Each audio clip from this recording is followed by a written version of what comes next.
Greetings! Welcome back to Late Night Dyson Sphere program. That's probably what I'm going to end up calling this, and the time that I'm probably going to end up doing this at after the normal streams. Just some chill, relaxing, late time building. Alright. So what had happened last time, and what was the small amount of stuff that I did off stream? Okay, so Flight mode. This had stopped. Mineral depleted. So I got this going again. I think I did that on stream. And you can see that it is starting to empty these into this. Which is filling up in a rather interesting fashion. Because these tanks over here are empty and these tanks are full. So I'm curious as to why this is filling up the way it is.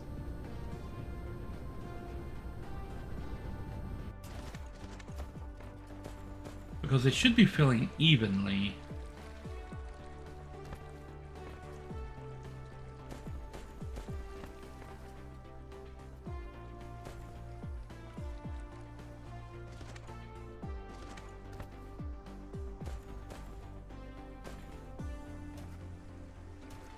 Very strange.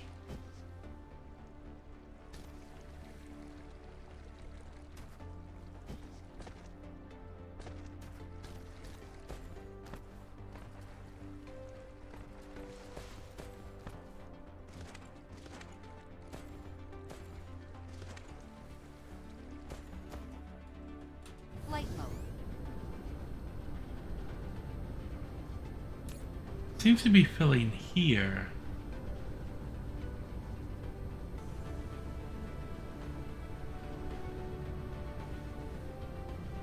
But then I'm not sure why these have fluid in them either. It's filling at two separate points, which is strange. But I think I know what's going on there now. That was going last time, and this was going last time. So basically all I did between last time and this time is I let the simulation run for a bit. And we need more deuterium, like strongly, because we are locked down to this, which I think is going to run the factory for a while. So in letting the factory run, I added this little bit right here to this to make these, and we've got 33 of them.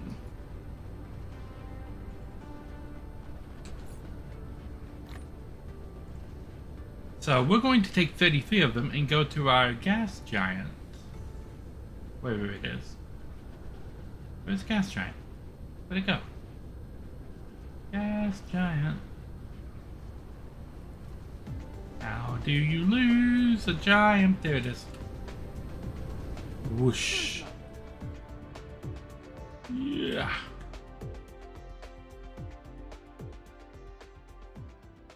Aha.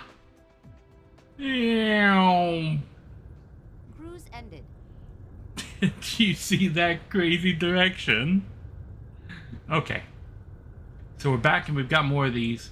Let's see if we have enough of these Mineral to depleted. encircle the planet.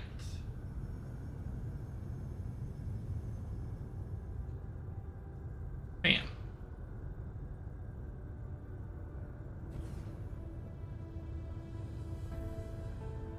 I don't know how many of these it's going to take. We already had 10 here.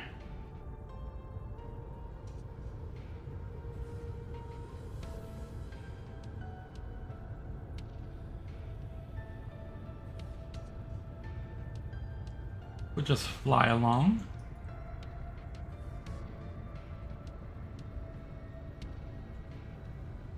No, not there. Not optimal. No.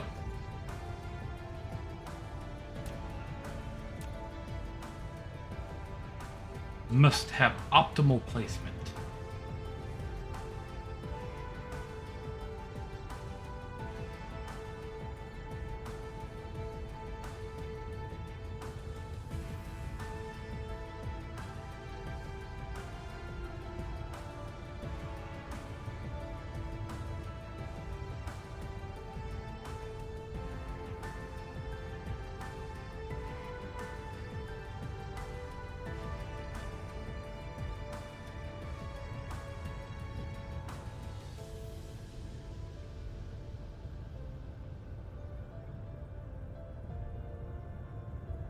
Okay.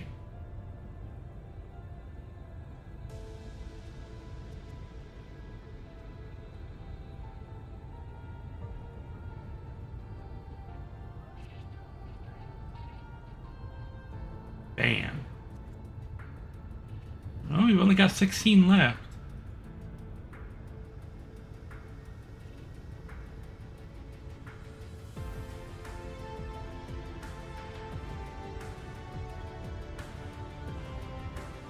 Okay, that's 30 that we have placed right now.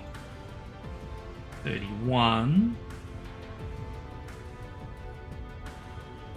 32.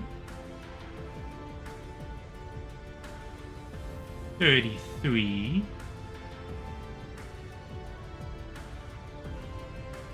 34. 35. 36.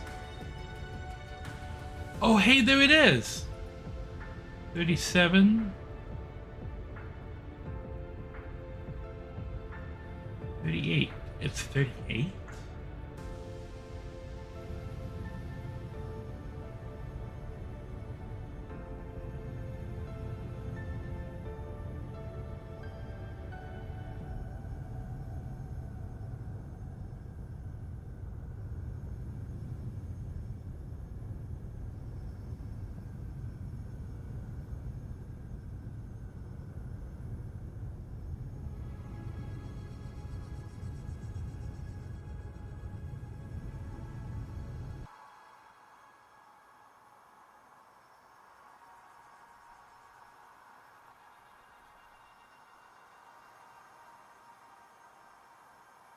That is cool.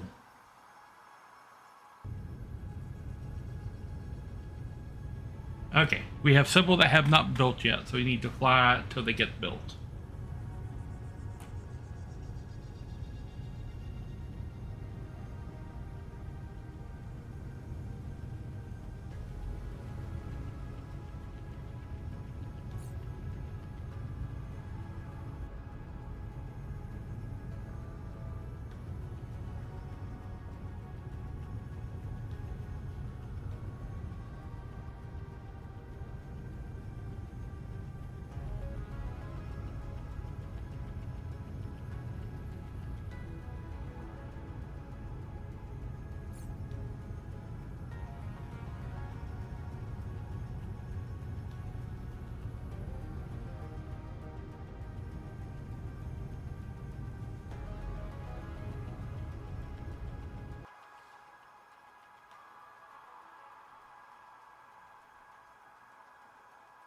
Are my little drones going to fill those in?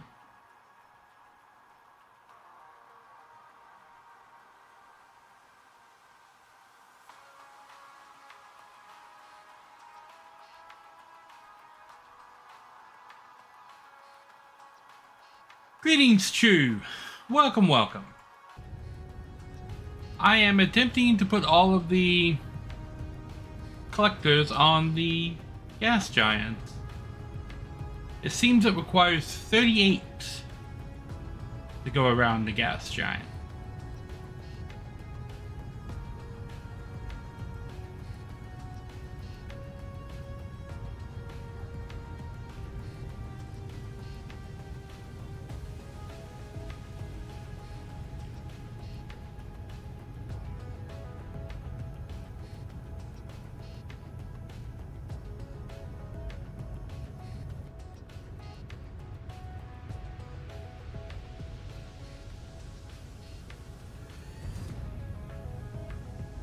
Mineral depleted.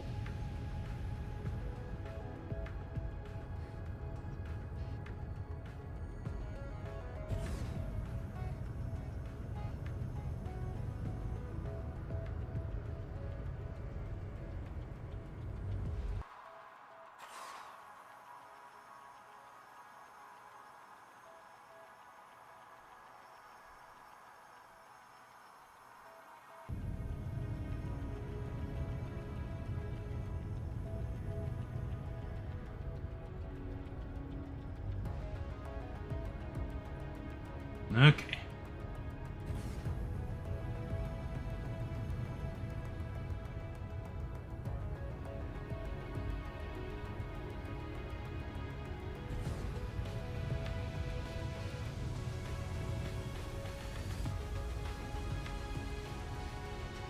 Well, all I'm getting from this guy is hydrogen and deuterium.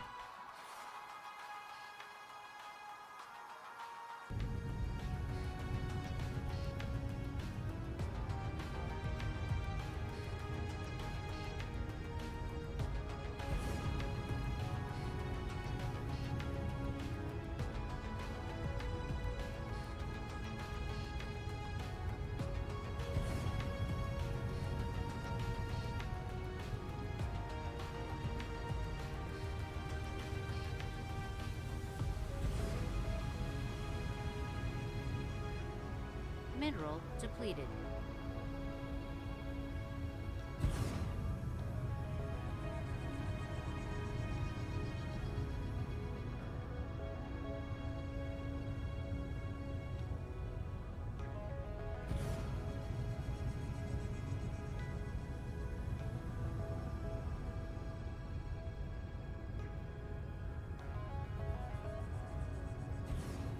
Damn.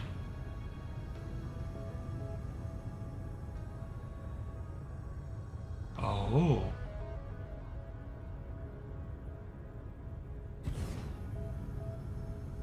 How does one process redacted?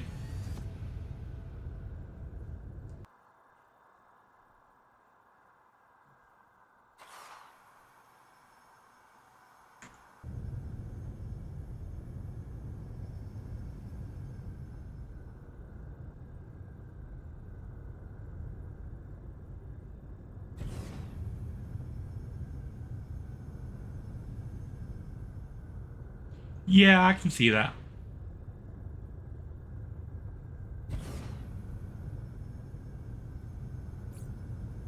Does it tell you? Oh, yeah, it does.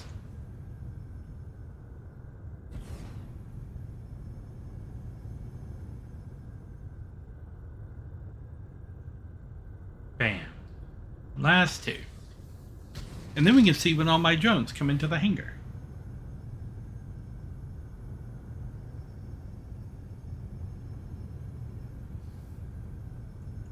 Why is drone not leaving the hangar to put this up?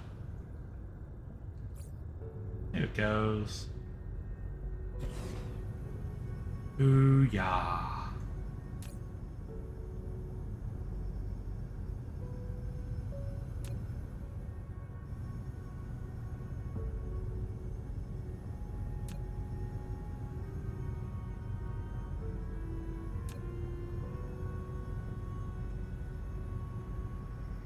Okay.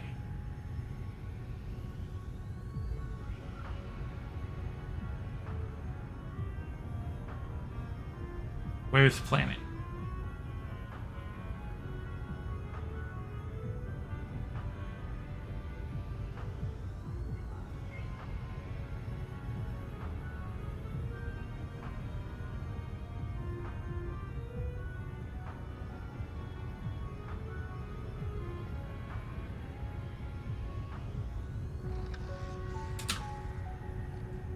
Cruise mode. Booyah. Okay. There we go.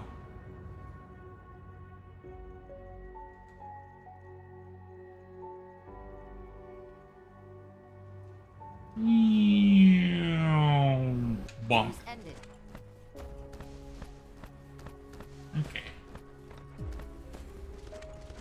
Flight mode. We are back.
Huh.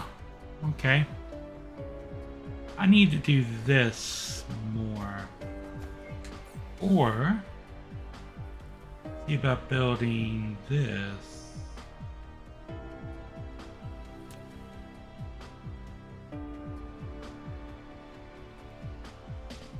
I've got everything I need for that.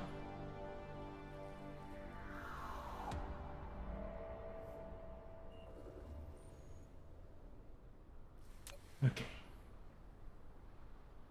Except one more mini fusions. I've got 5.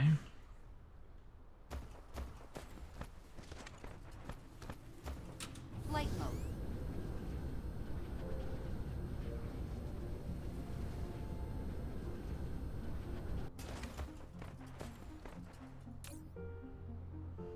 We are burning more than we're making efficiently.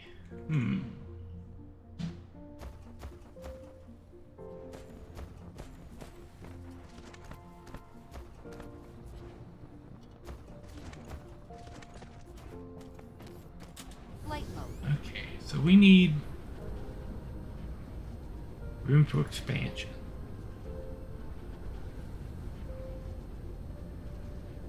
We'll take right here.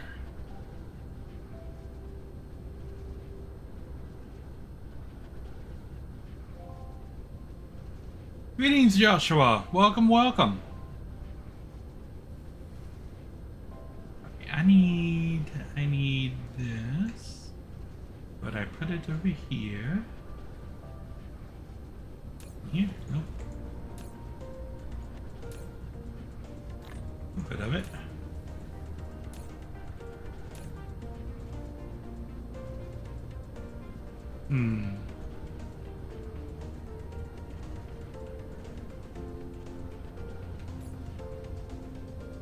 What do I need for this?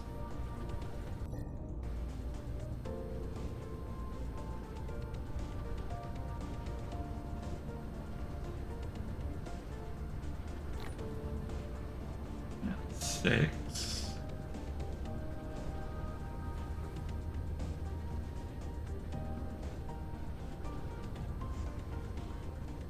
I am looking at expanding power needs currently.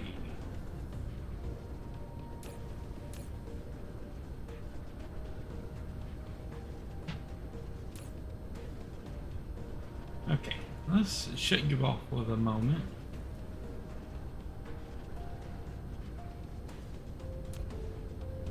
I'll let those guys keep going. Now more of those.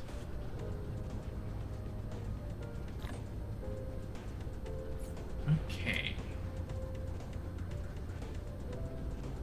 Need alloy. Have some right here. Oop, not that much. Processors and the tube. Some tube right here.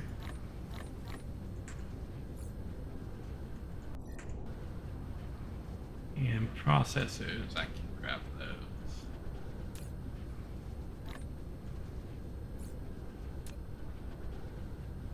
Insufficient materials. Magnetic ring.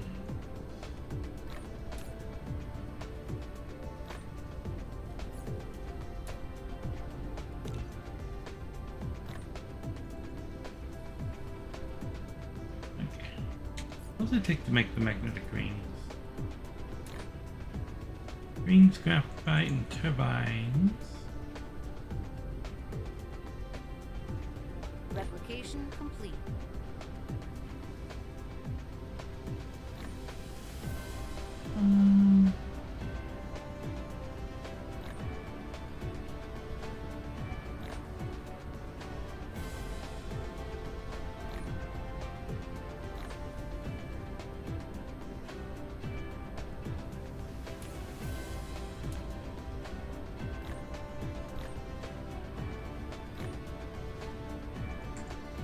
Okay. Whoop, not that many.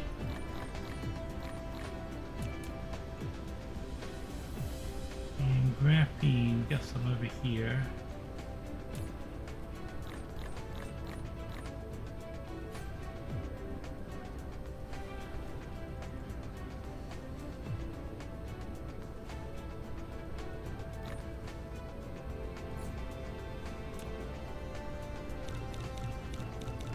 Insufficient materials. Okay.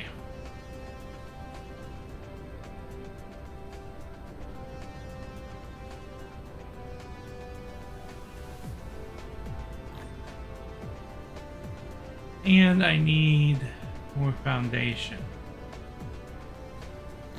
Let's get the foundation machine working again.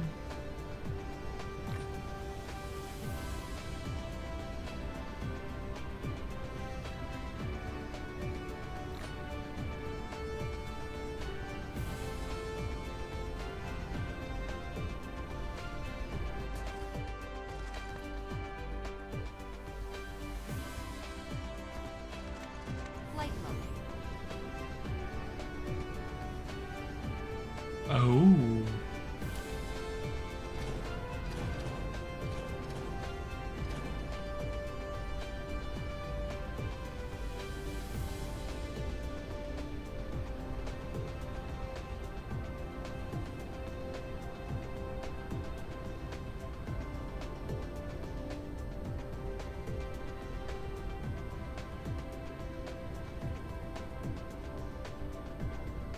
Okay.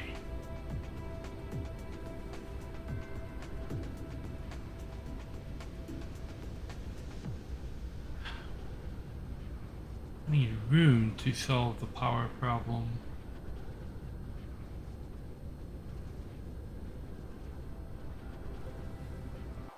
Where do I have the room?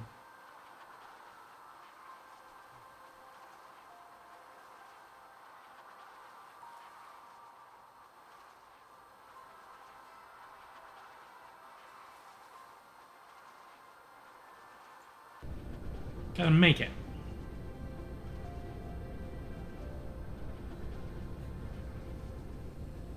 That's right.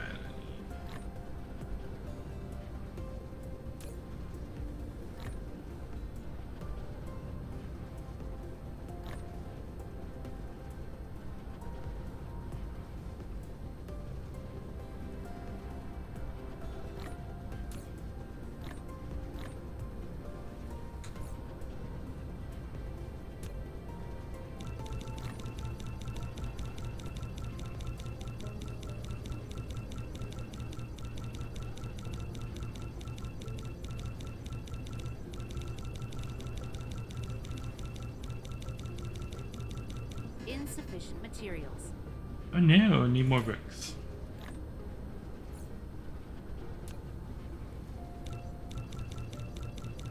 Greater. Okay, so it only assumes up to 999?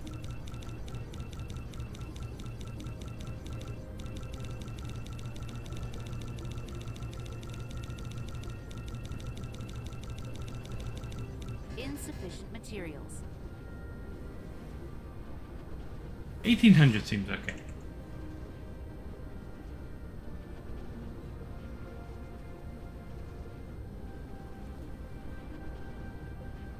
Mineral depleted.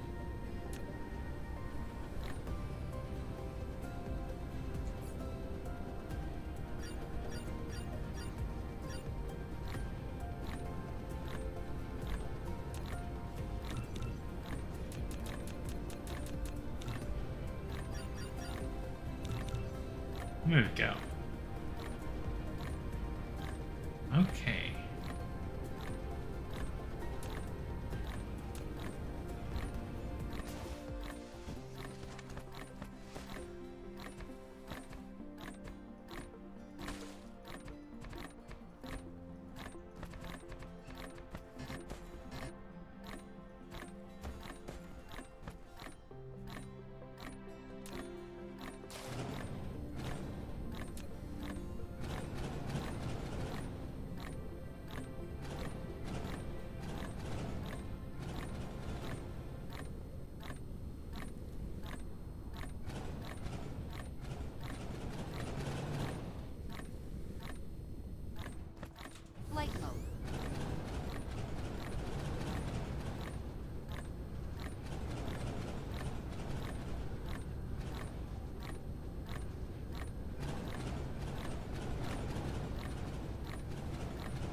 Nah, I needed power. That was the only way I could make it at the moment.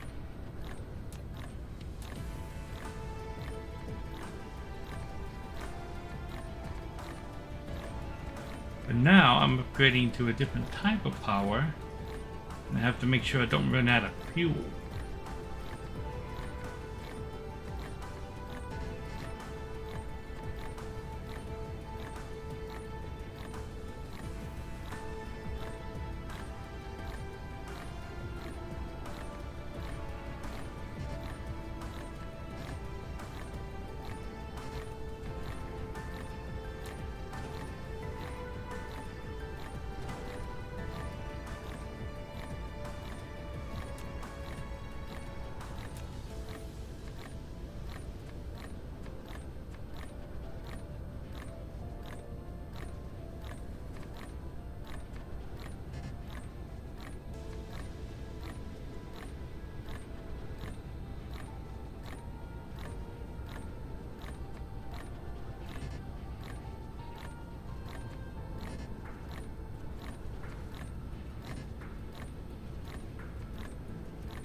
Yeah, it's making the foundation that I'm using.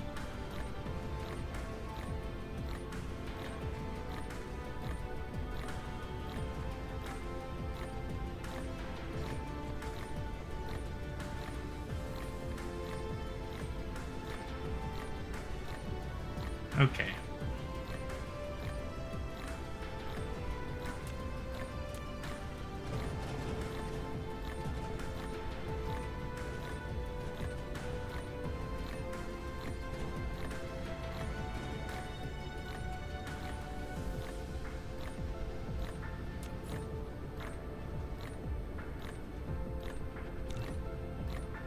Okay.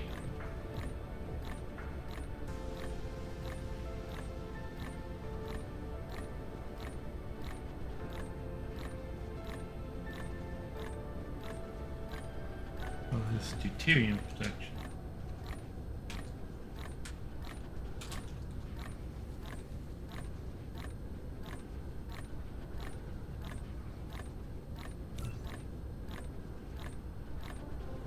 Okay.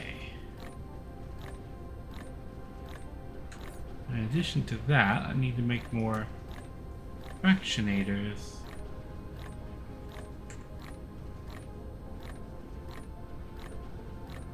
Is right here.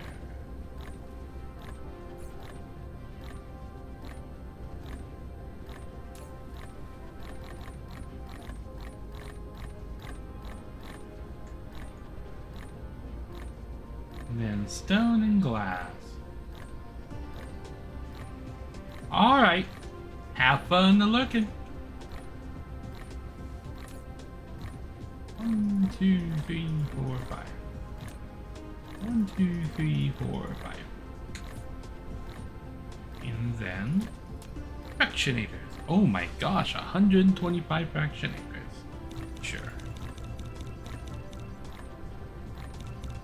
Let's make 125 fractionators. Why not? I may end up using 125 fractionators before this is over.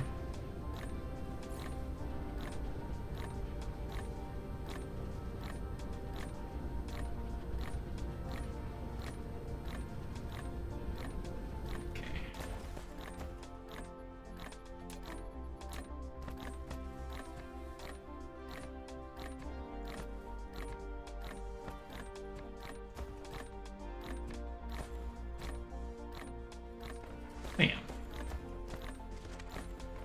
Okay, what else? This.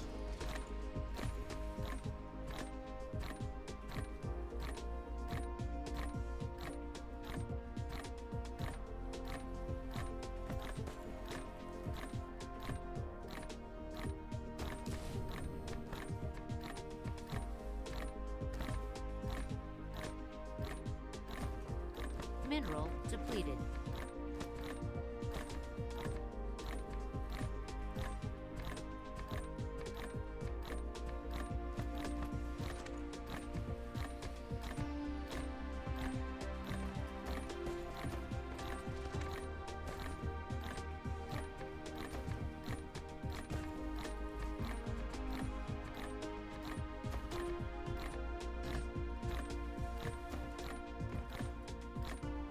Always running out.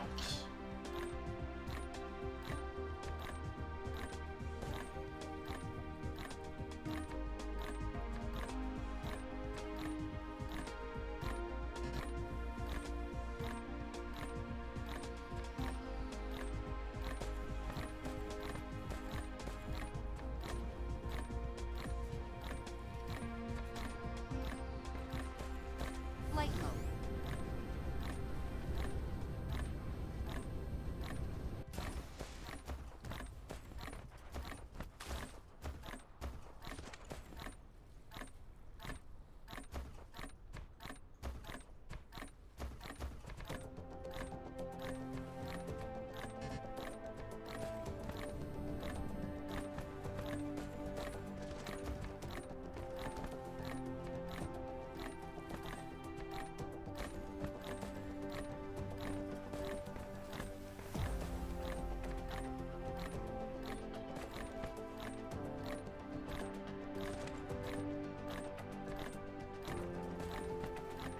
Tick tock, tick tock.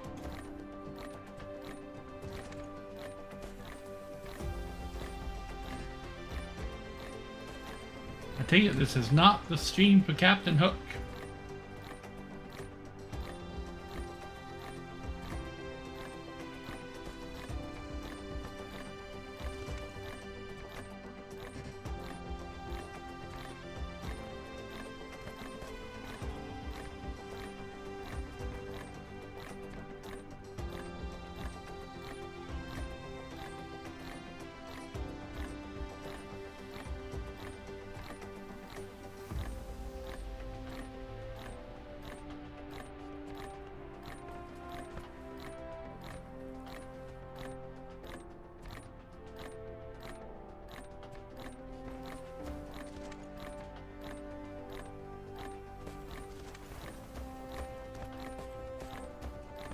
Okay.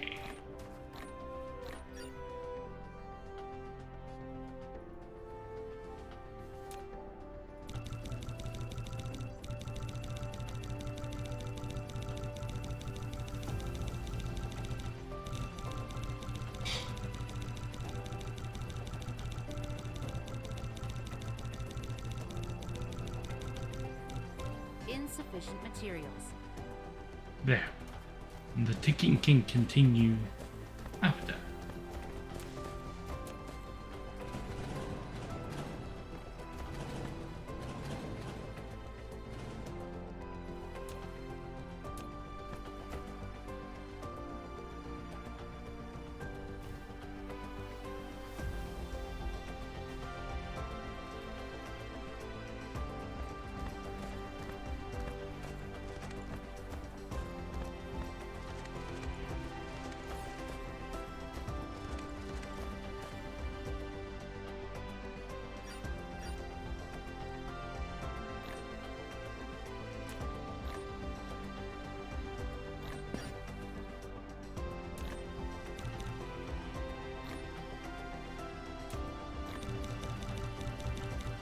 We'll do it like that.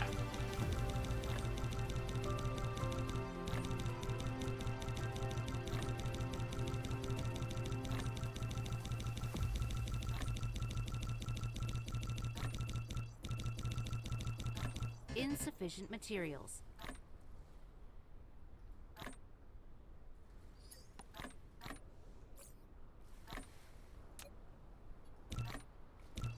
Insufficient materials.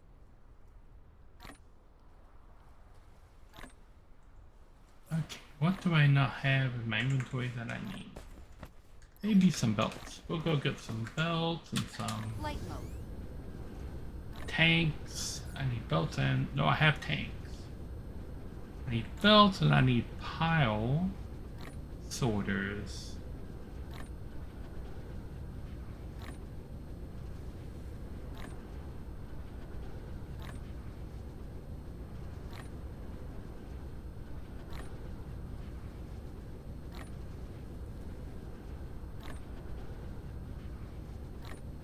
Okay.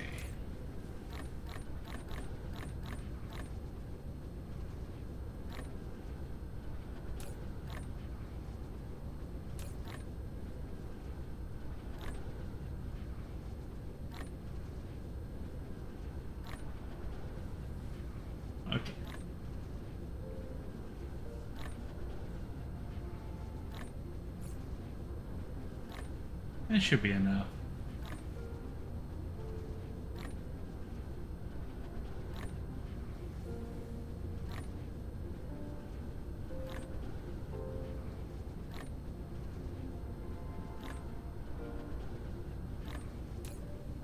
Okay.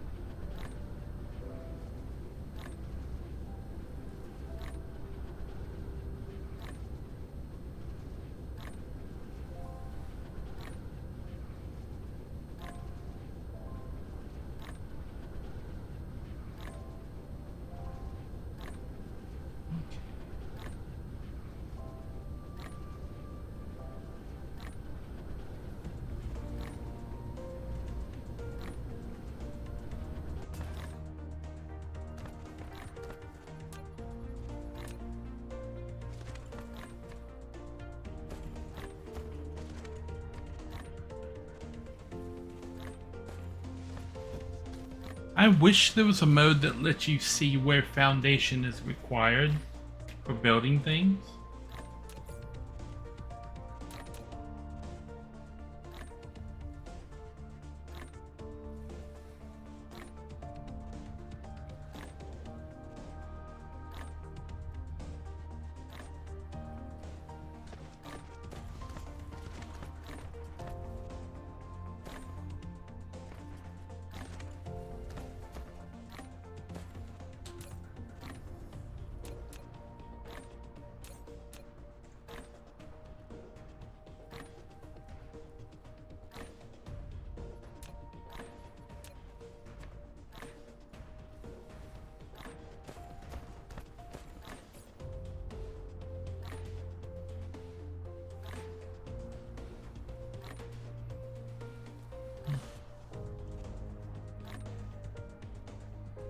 Flight mode.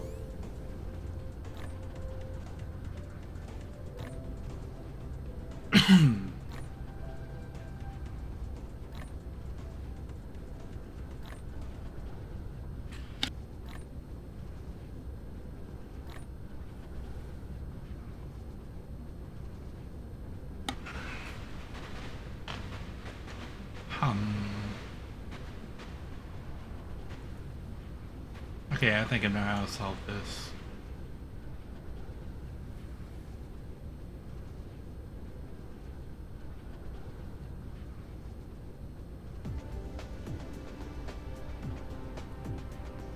I'll solve it like this.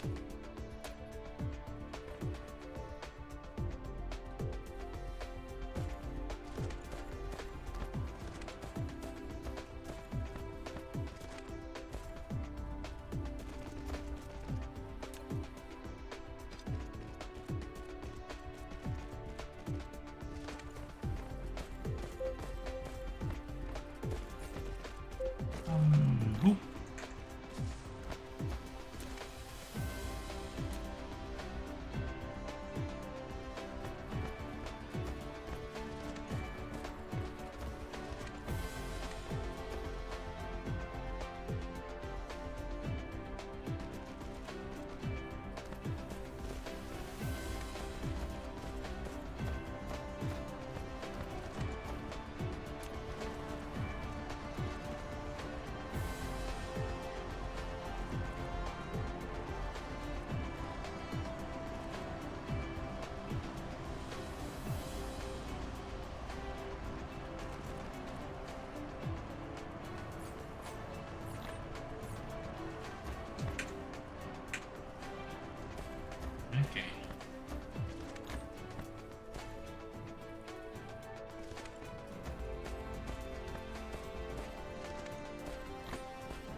Okay.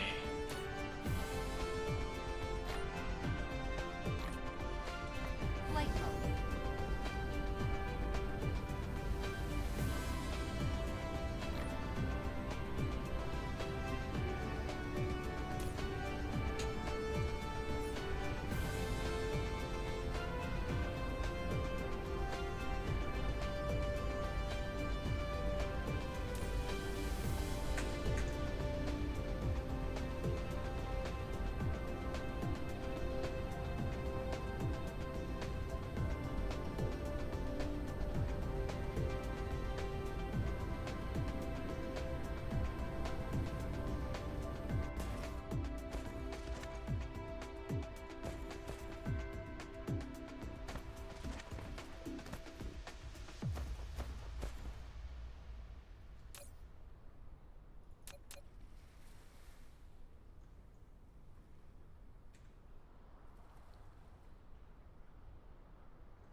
See, it's saying right here where I'm standing needs foundation. But the only way I can see it is when I'm here, and I'm literally standing between a bunch of areas where it won't let me build because I need foundation. But I literally, even zooming in, I can't see what it's talking about.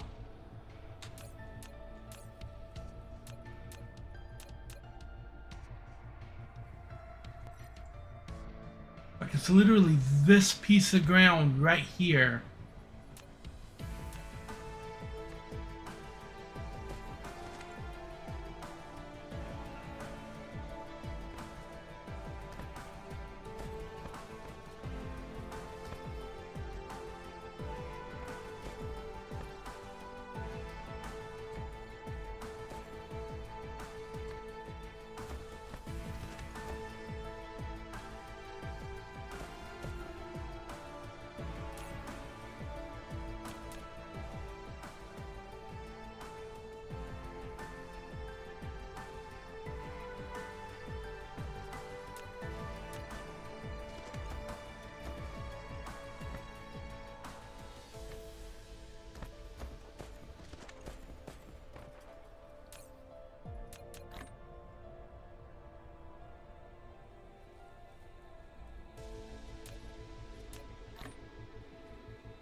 Okay.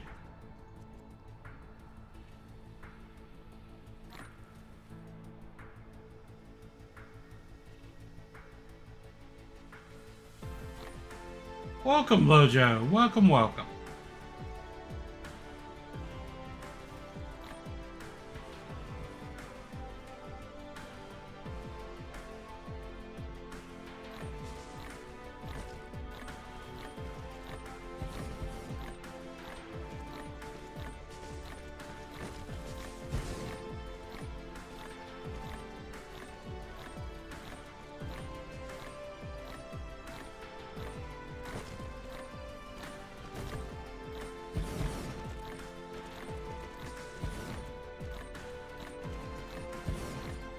Actually,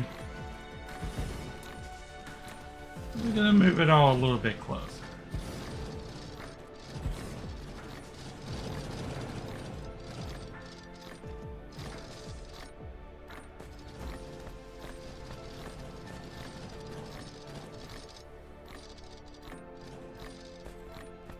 Oh, no, don't do that. Oh, no, I messed up.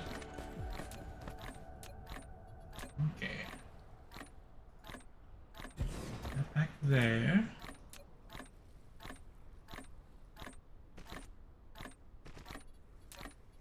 Just like that. Alrighty.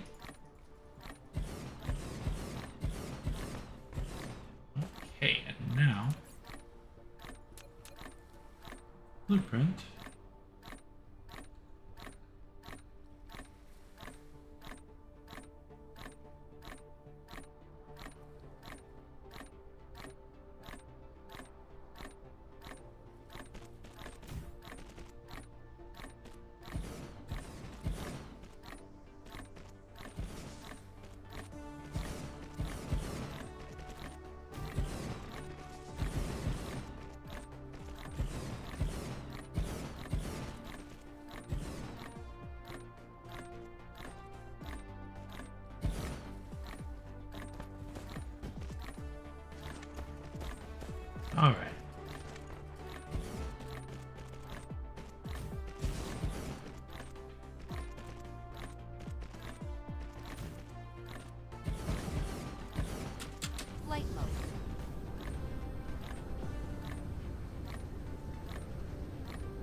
Yay, we're getting some deuterium in here now.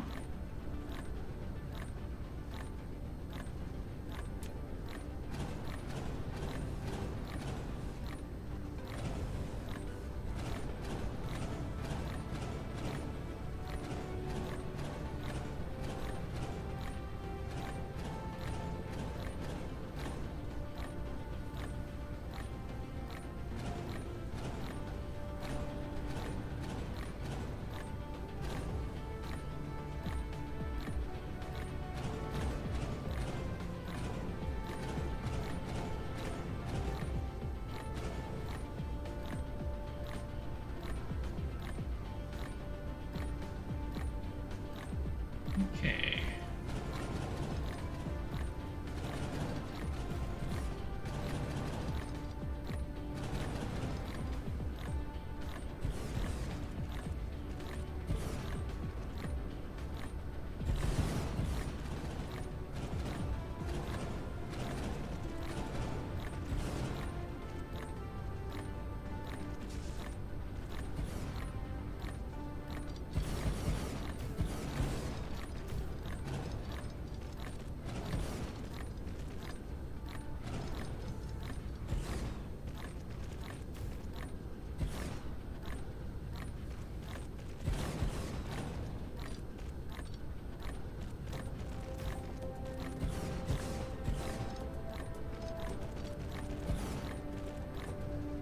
Okay.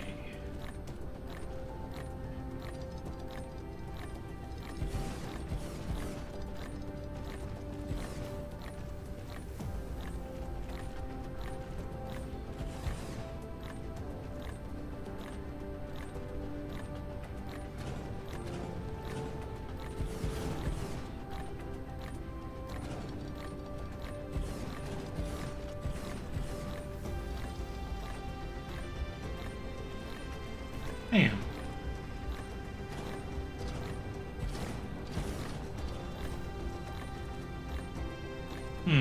Okay, well, I'll fix that.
Okay.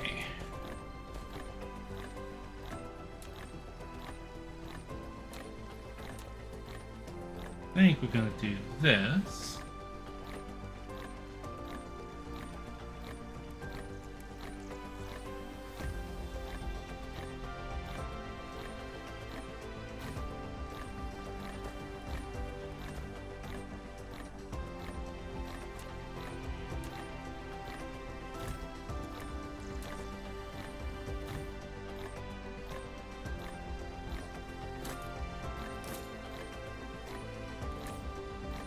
And I need to get some bots. Flight mode. Go get some bots.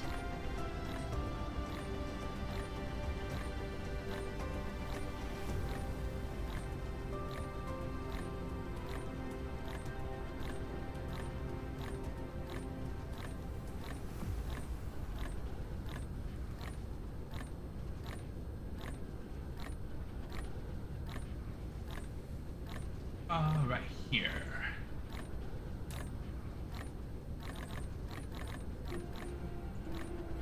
Bam.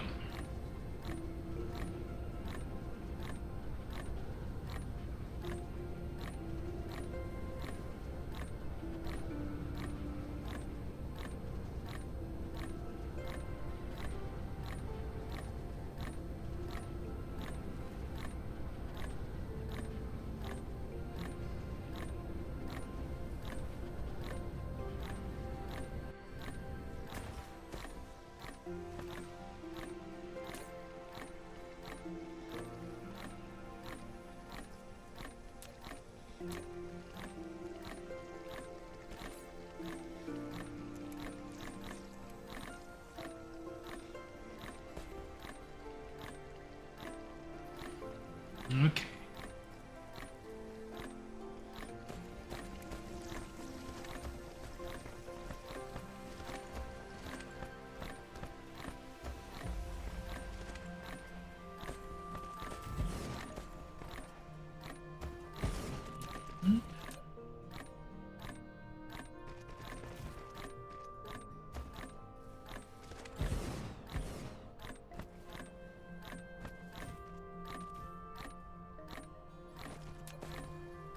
Okay.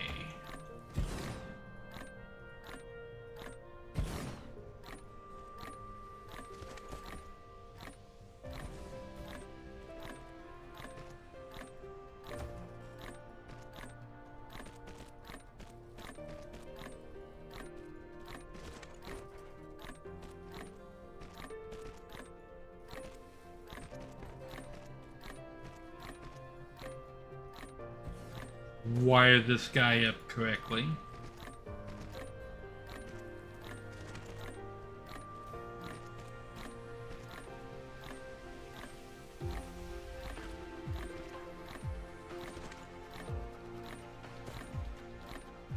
Okay.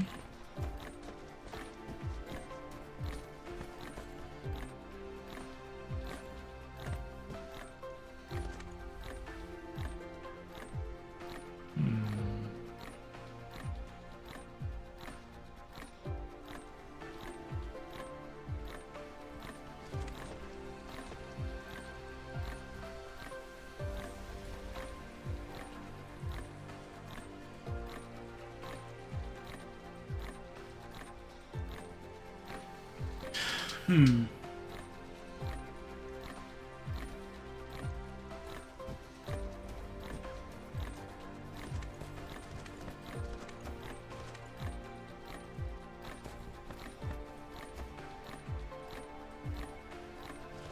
I would imagine.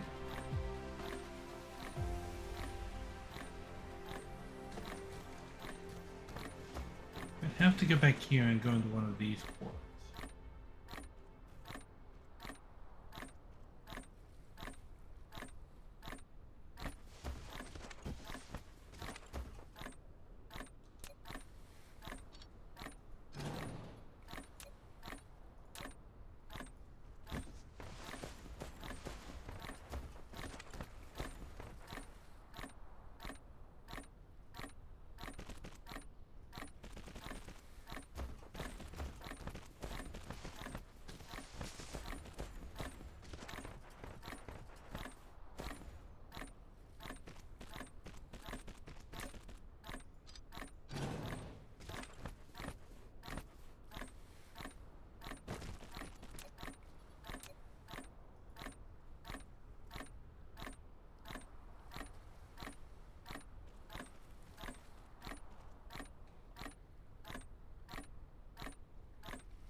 That's the gradually crossing belt.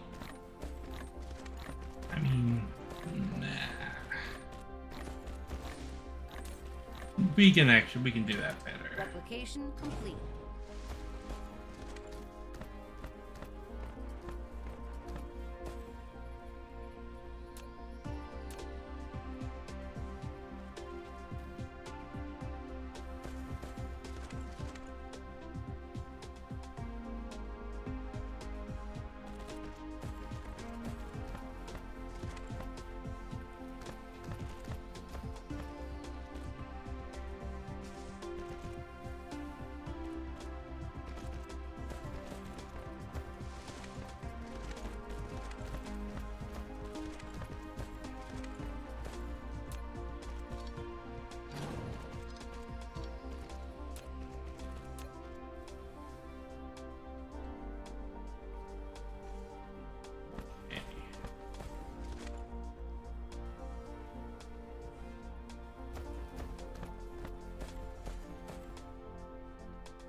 Mineral depleted.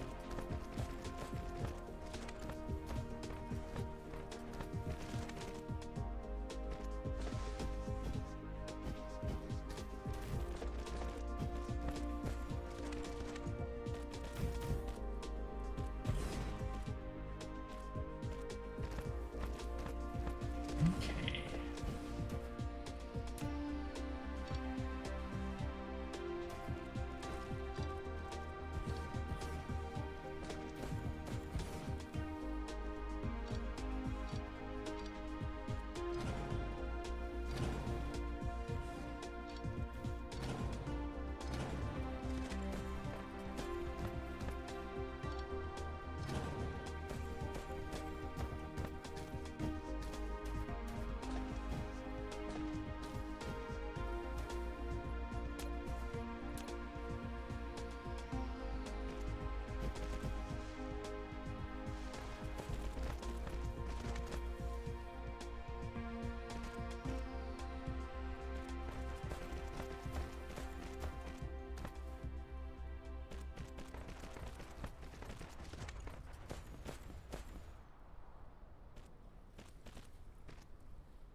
Hmm.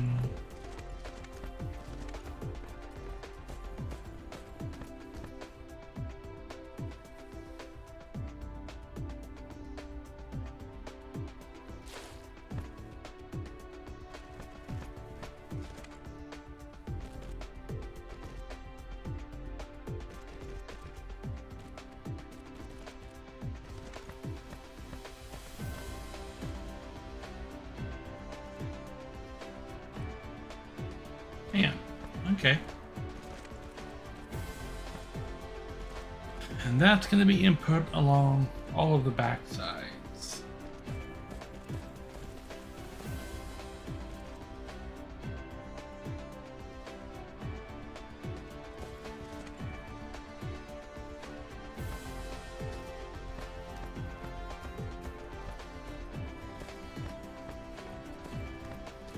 Hmm.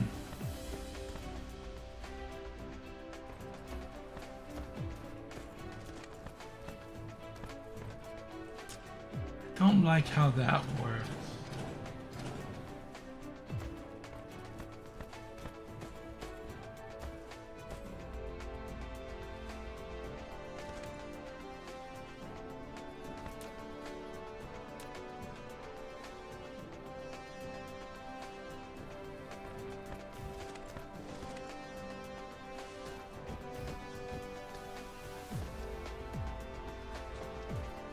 Yeah, it's a lot of fun.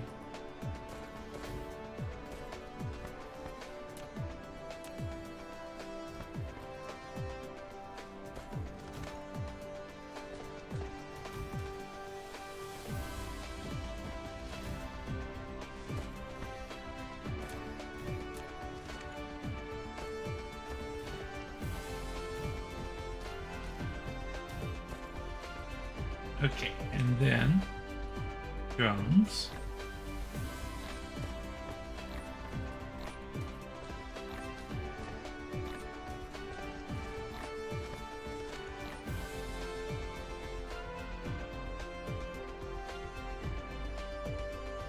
And then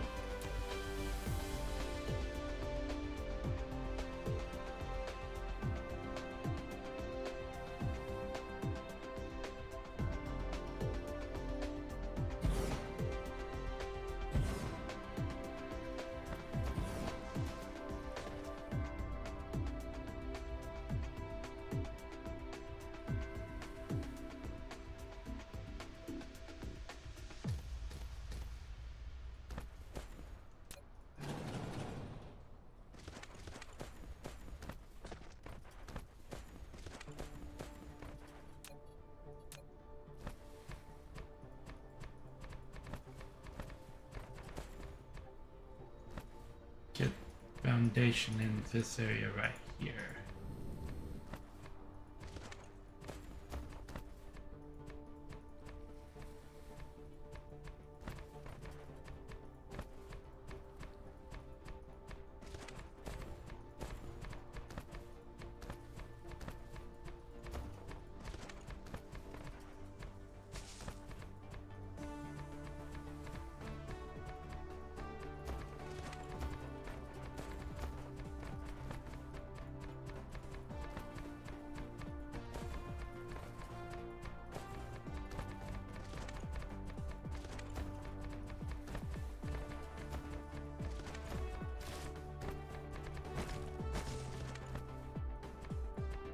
Okay.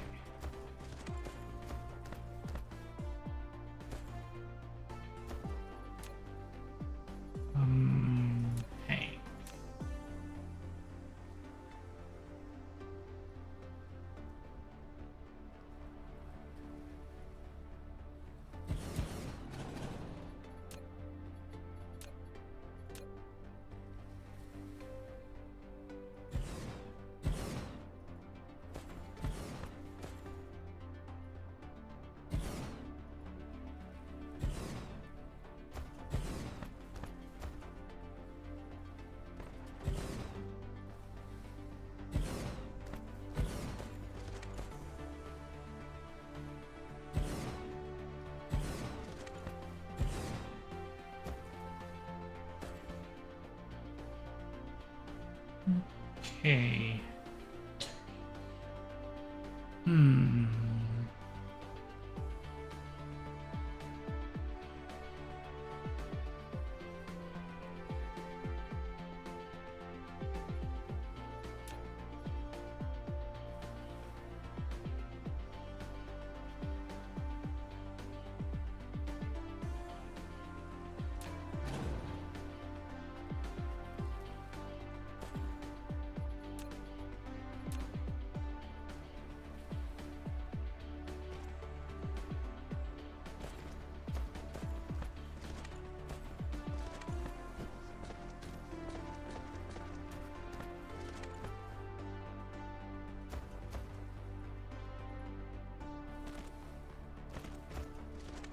Okay.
True.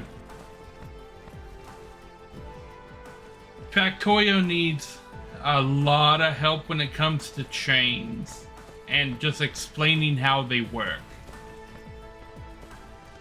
And so do the mod makers, because a lot of the people who make the mods for Factorio, with regards to a lot of the chain stuff, do not explain themselves well at all.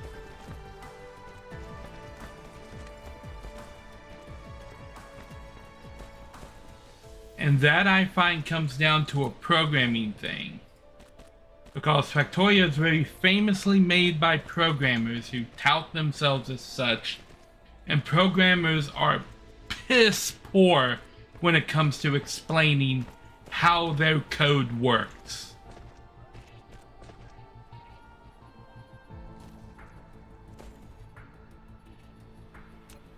I've never met a programmer that could adequately explain their own API.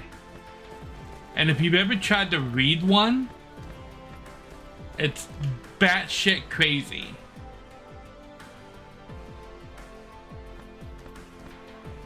GitHub is a good example of that. It's an amazing resource, but trying to figure out how it exactly works,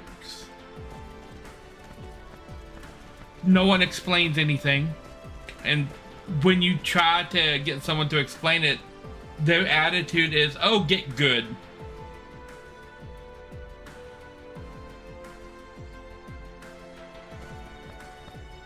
Yeah. Okay, these are the only ones that have hydrogen in them.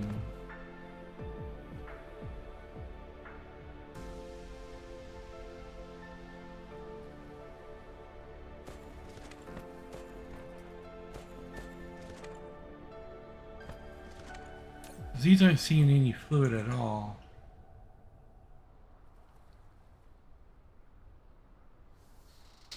Oh my god, would that work?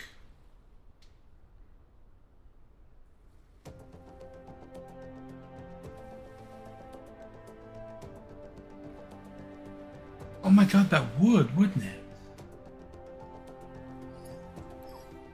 Okay, so the only one of these that I need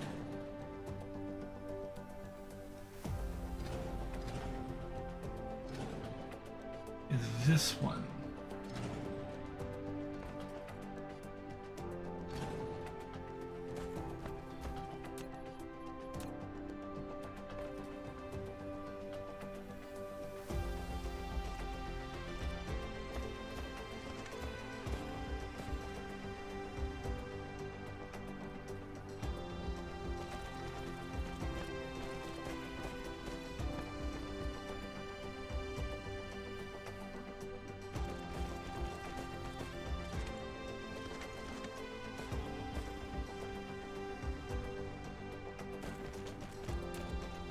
I mean, that is to say that anything in C is straightforward.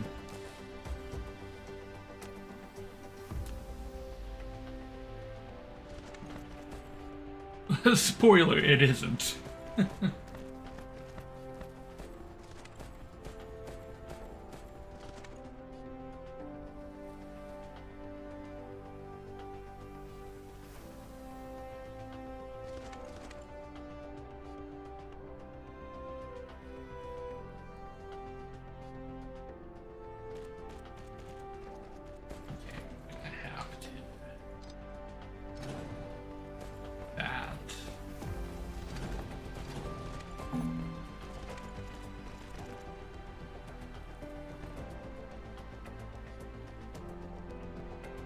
Where did all that fluid come from?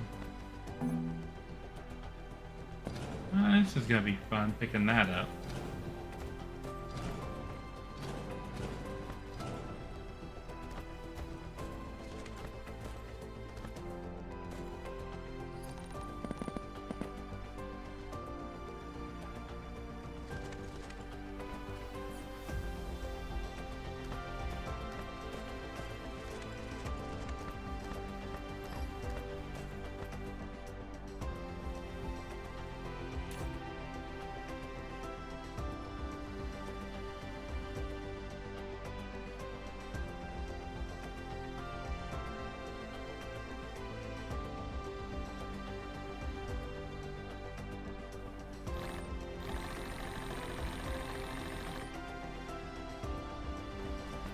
Okay.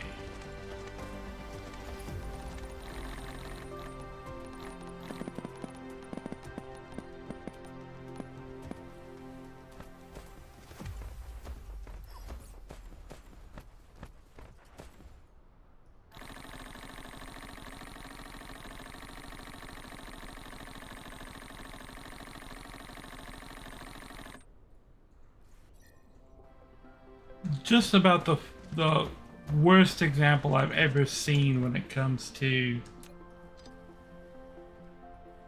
a programming class. I had an Indian programming teacher, and he taught us C, and when he was teaching us recursion, now bear in mind, there was a dude in the class that was dyslexic, and he was like hard dyslexic. He had a hard time like figuring out letters in a normal circumstance. I'm hitting the wrong buttons. There we go. So the day comes and they were explaining inheritance and how inheritance worked, and for some reason the teacher I had decided that it was a good idea to use letters to explain inheritance and how inheritance worked. And the letters that he chose, because he said they looked alike, and so it would make sense, were B, D, P, and Q. Literally the four reflections of the same symbol. And he brought it out and he was explaining, okay, so you have P is the parent class, and then D is the kid class, and then P is the grandkid class, right? And then you had Q, which inherited from the D class. And he was explaining, like, so you got every Q is a D, but not every D is a Q, but every P is a... Yeah. Yeah, the confusion on this kid's face was... Yeah, I like 45 minutes into the lesson, I just raised my hand and he's like, yeah, I'm like, you know he's dyslexic, right? Like, he understands nothing of what you just said. The kid just had his head down on the desk. I say kid, we were in college, but yeah, dude just had his head down. He was, yeah, I'm like, you can't, you picked the worst example in the history of examples. T as in belt.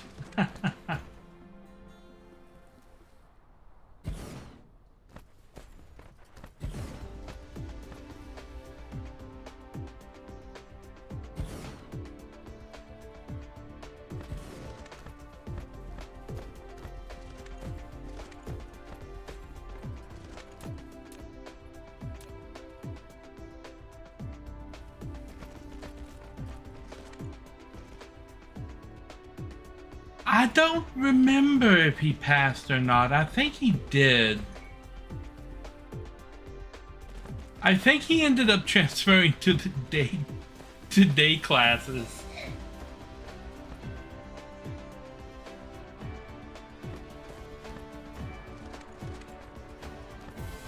Okay.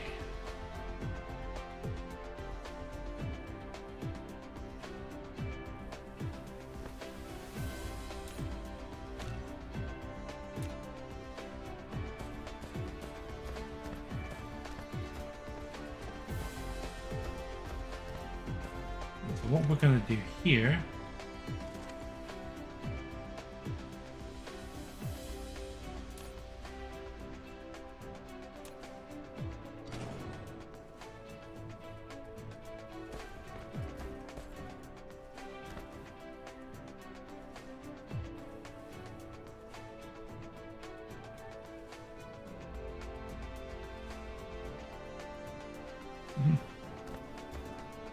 Of course Twitch ate the formatting, but since 90% of programmers format their code that way anyway, I honestly didn't notice. Like, I cannot tell you how many times I've looked at somebody's code and it's just one long string with no spaces or new line breaks anywhere to be seen. And I'm just... I can't. Why am I running in front when they're side by... Oh my gosh. They have facing ports, and I'm running a belt out the front. Oh boy.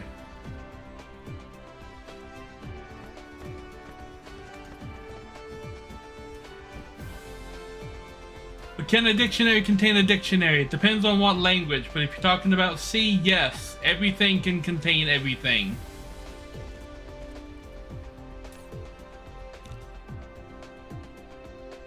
Oh my god, do I have to reverse every path individually? Well, I'm glad I figured that out now.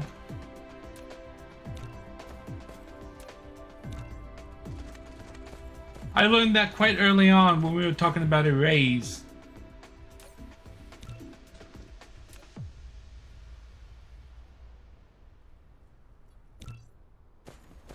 Cat happy contained her. Depleted.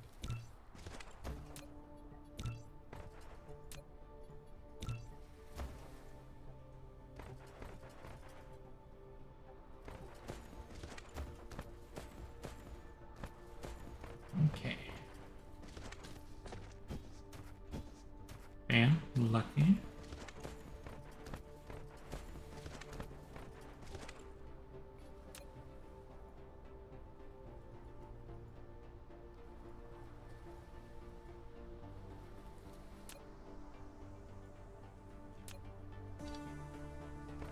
Let me check and make sure here.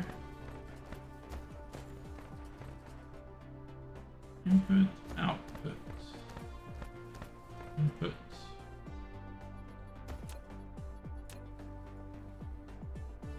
Output.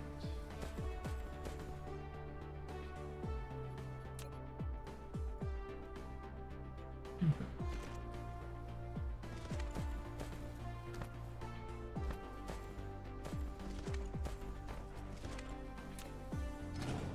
They have facing ports.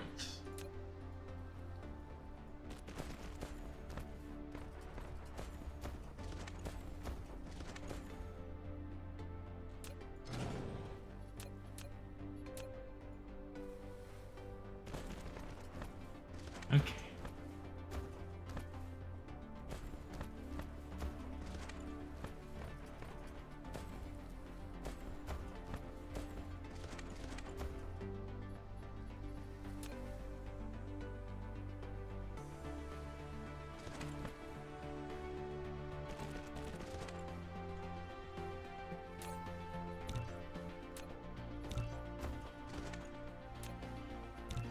Yeah, I remember when I learned about things containing things, when I was learning about arrays and what an array is.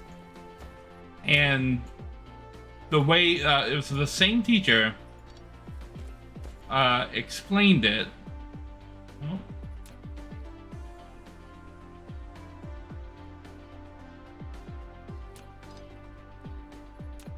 Come on, connect.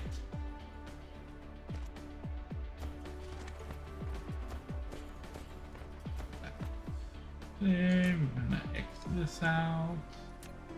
So that we can do this. But yeah, he's like, an array is a list of items. I'm like, okay, cool, list, got it. He's like, so you put down an array, bam, array.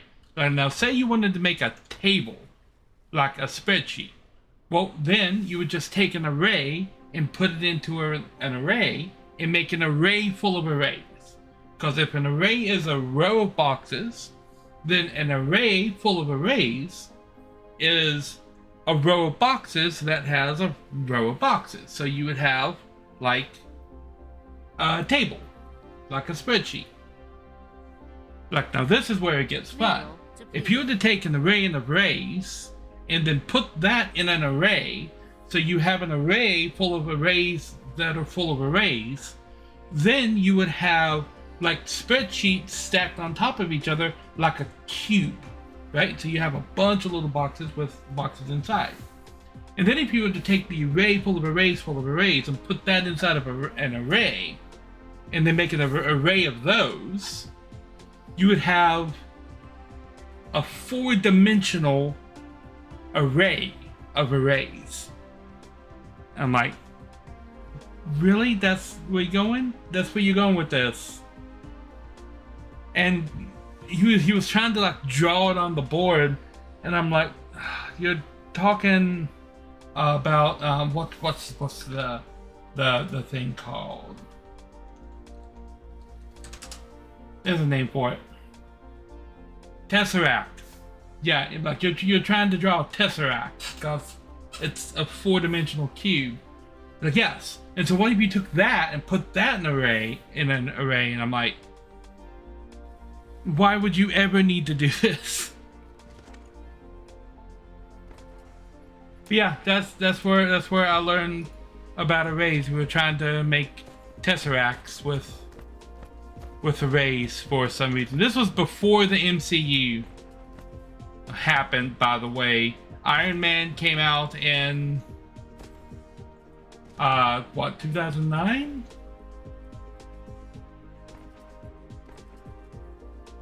Oh, I didn't learn about that till later, because when when it comes to the idea like Word, um, Word was already coined in programming at the time. Because this was 2004.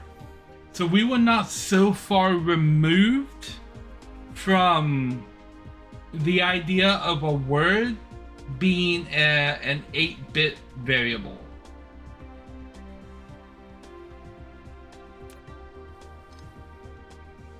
And they gotta reverse these.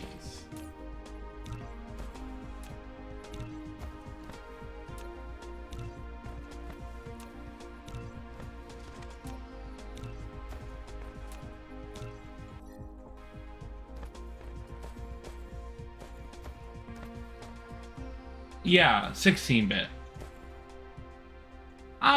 It's been years since I've had to worry about like that level of programming.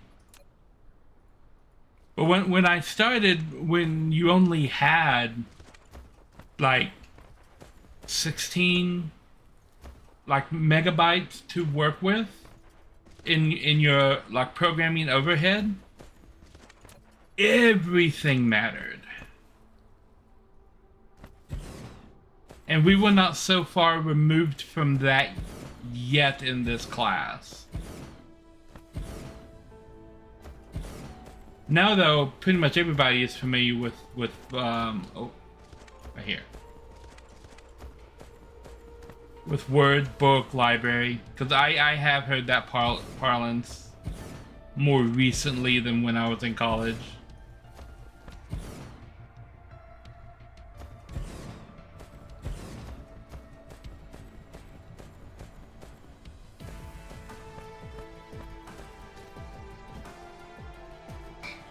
Oh, I'm not even talking about the 486 days prior to that with the 386.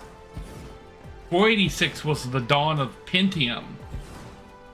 And things were starting to get a lot cleaner when that came around.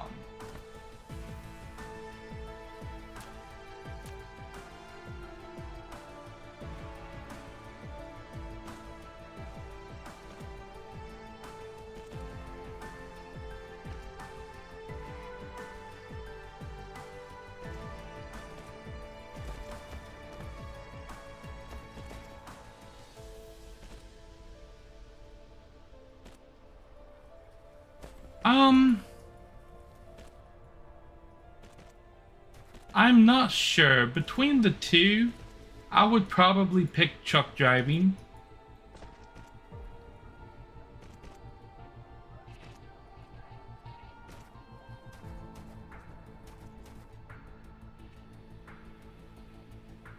Well, let me connect to that, will it?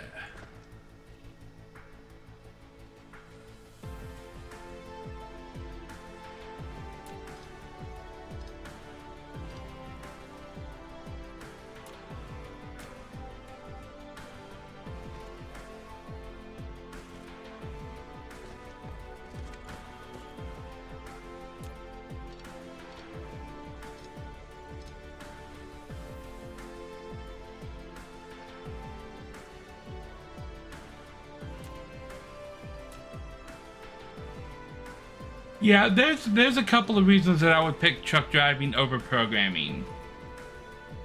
One, truck driving is an easier job to do than programming is. With truck driving, you get to get out and see the world. That is true. And it pays better. With programming, you're gonna be lucky to be making minimum wage. Lucky. Programmers do not make a lot of money. And game programming is just the same. Yeah. Like programmers do not make good money at all. They are overworked and horribly underpaid for that work. And that is industry-wide across multiple industries.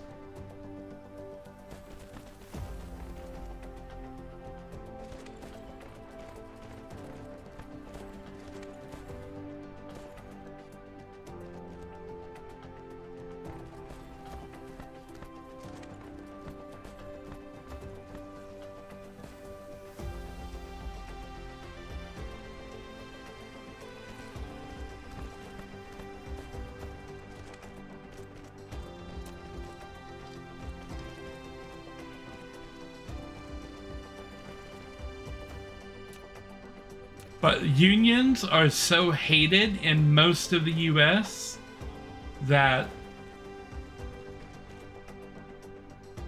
yeah, I mean, look at those. Take Blizzard Entertainment, for example. Blizzard was the best gaming company out there for a long time. Everybody wanted to be like Blizzard. But when you look at the people who worked at Blizzard at the time, a lot of them were not happy. They were living in one of the most expensive places in the United States, Irvine, California, which is right outside of Los Angeles. And you had to either move there or Austin, Texas to work in Blizzard, to work at Blizzard. And if you were working in the programming department, you had to live within 50 minutes of Irvine. And you're looking at people that were working 50, 60-hour weeks, making $10 an hour. These are the people that were making Diablo 2, more specifically, Diablo 3, StarCraft 2, and World of Warcraft. And the first Overwatch game. They were not making good money at all. And a lot of them ended up leaving Blizzard because of that. But that's been a problem with programming for a while. Programmers don't make good money. And that specific example is the gaming industry. And it's come to light a lot more in recent years of game developers being underpaid or sometimes not paid at all.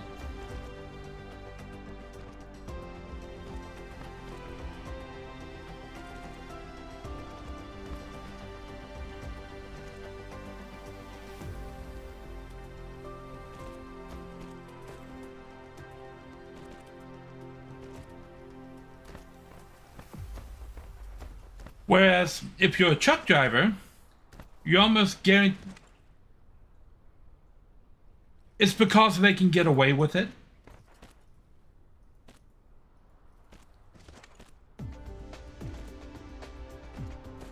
I mean, that's the long and short of it.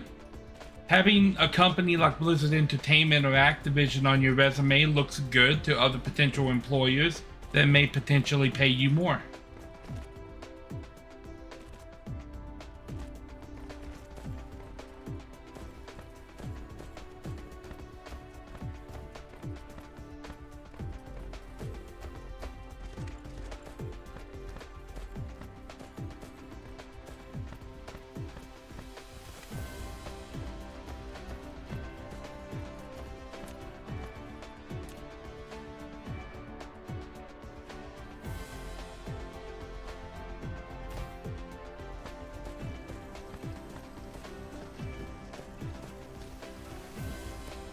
Okay.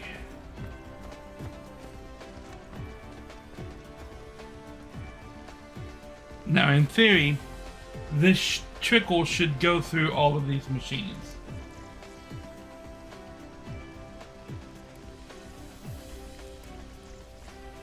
It is. I agree. Being a truck driver pays a whole lot more. Truck drivers make between $1,000 and $5,000 a week, depending on what you're doing.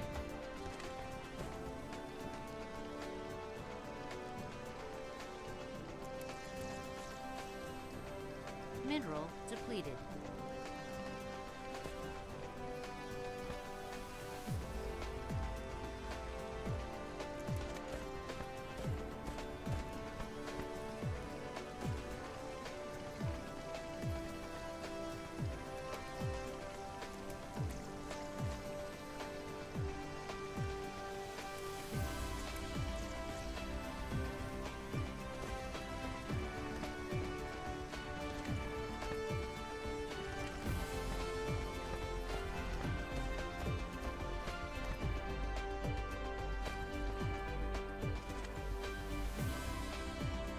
But truck driving's a hard way to go for a lot of people, especially if you have a family, because you're on the road all the time.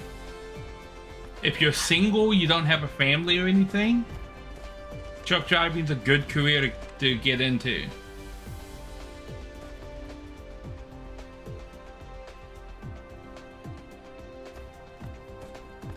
And depending on how many risks you're willing to take, it pays very well.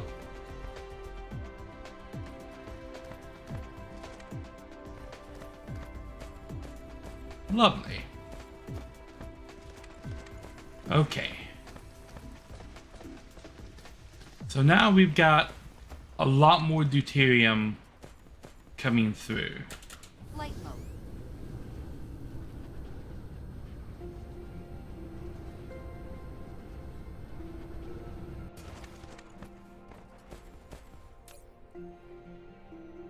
Okay, cool. We're making a lot. Okay. We are self-sustaining now with deuterium. This I like. Flight mode.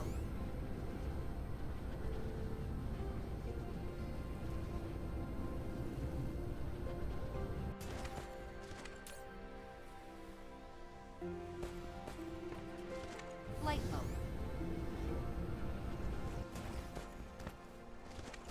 What's my deuterium tank look? Oh, deuterium tank is getting full. Okay, so we will make the first deuterium tank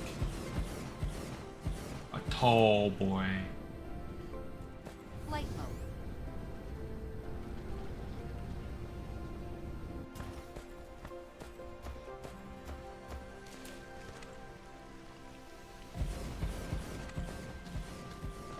So yeah, you know that truck drivers tend to make really good money. And depending on what you're driving, you can make more or less. If you're willing to drive hazardous materials, they pay, because truck drivers get paid by the mile that they drive. And if you're working for a big company, like I was getting paid 50 cents a mile. And I would average about 1,300 miles in a week. So that gave me a little over $1,000 on my paycheck after taxes were taken out. But then I didn't have to pay. Other truck drivers do make a lot more than that. There are some truck drivers that make mostly independent ones make up to like $1 to $1.25 to $1.50 a mile.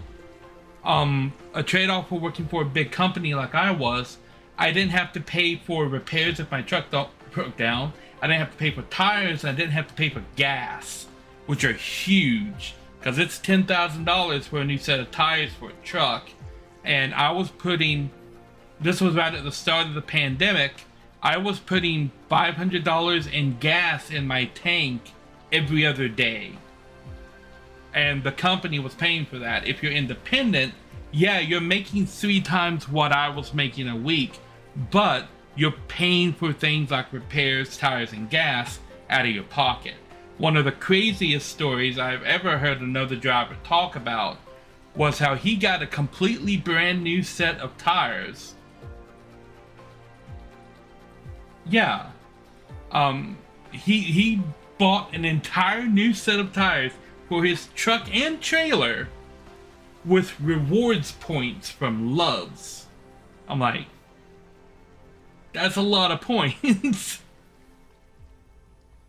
Although I bought a CV with rewards points from Love's. I had something like $400 in rewards points.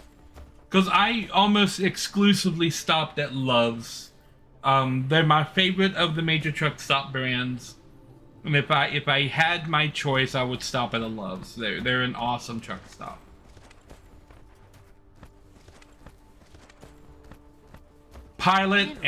Pilot/Flying J, depending on where you are in the country, it's dodgy 90% of the time. TA/Metro, depending on where you are in the country, it's dodgy about 60% of the time. Love's is only dodgy about 20% of the time. there are some of them that are like, what you think? What were you thinking with this one? There's one Love's right outside Biloxi, Mississippi that I used to stop at all the time, In fact, I was stopped at that Love's for 3 days once when the hurricane hit Mississippi. Like I was supposed to be driving through I-10 down there. Right, I would be hitting me and the tornado would have met on that road.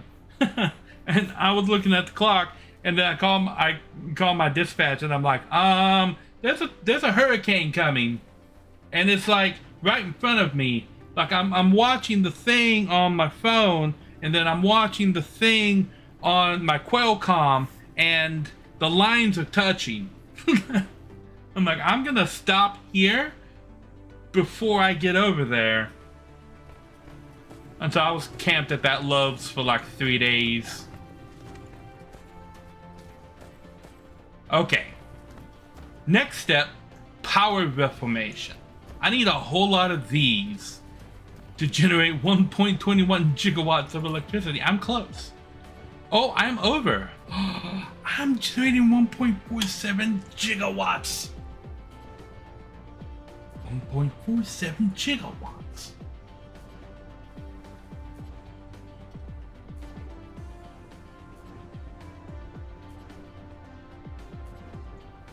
I think I'm good to take all these down, which is what I'm gonna do now. We're gonna go on the great wind turbine removal.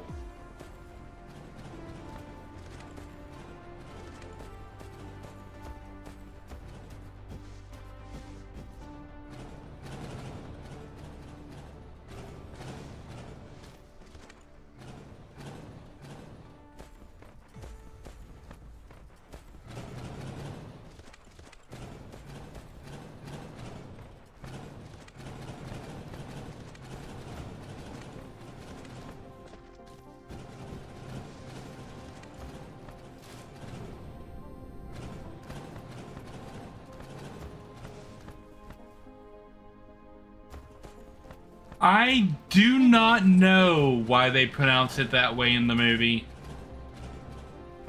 I just always assumed that the term giga was not very well known at the time.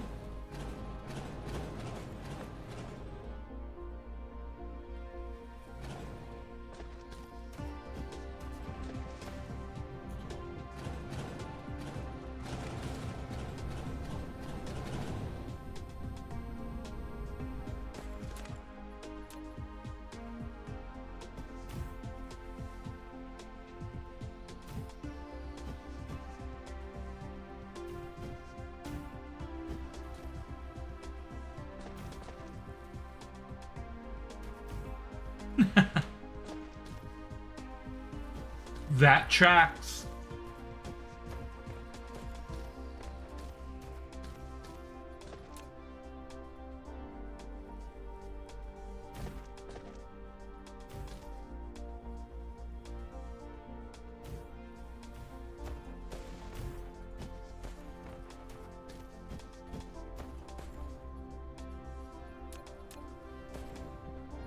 Nowadays, it's so much in our culture due to computers, and we're finally using like gigawatts of.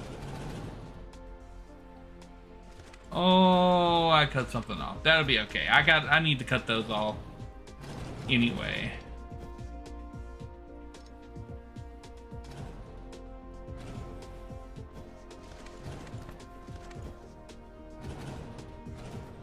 But yeah, it's so ingrained in our culture now because of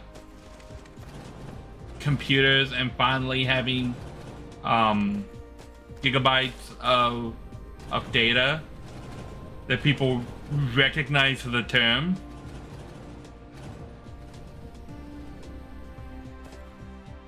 Next, we have to introduce people to the idea of exabytes and yottabytes.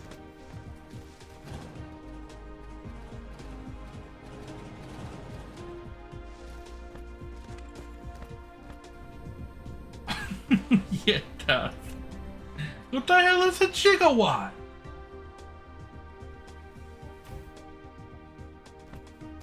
I still say that when people comment on that. I'm like, I'm with Marty on this. What the hell is a gigawatt? I've never heard of that before.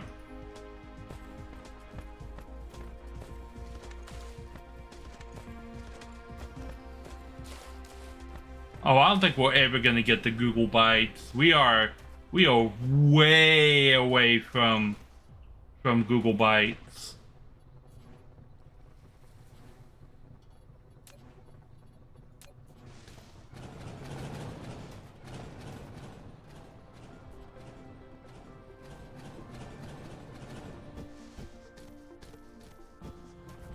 I have heard people talk about it, about Google Bytes, and I'm like, no, like we are way far away from that.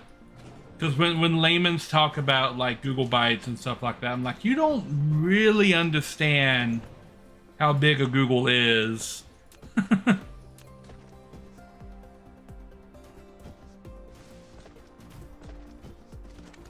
Like, this is a theoretical number.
I mean, the reason I say that a Google is a theoretical number, because the size of a Google exceeds the number of atoms in the known universe, right? So it would never actually be able to exist, because I think all the atoms in the universe are like 1/10 of a Google or something like that.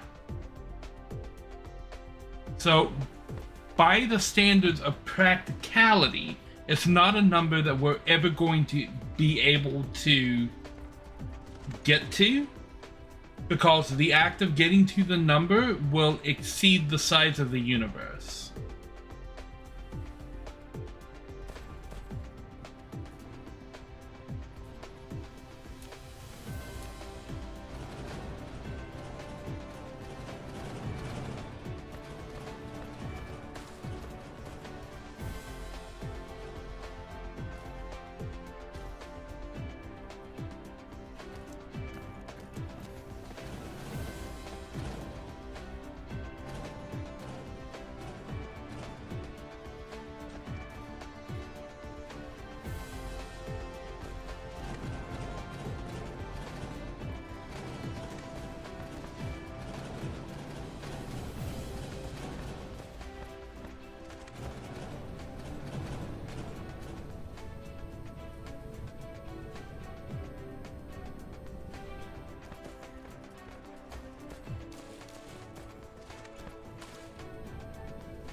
just gonna do this like this then.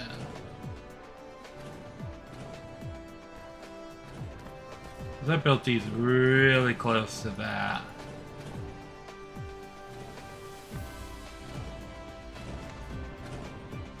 Okay.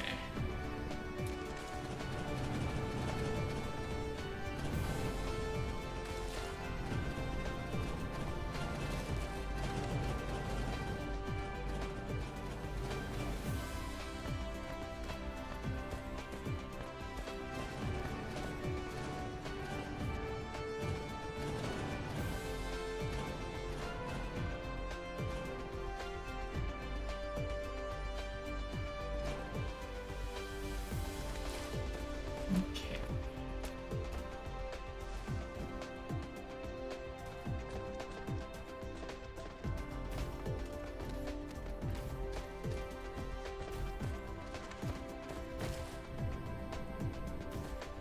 There we go.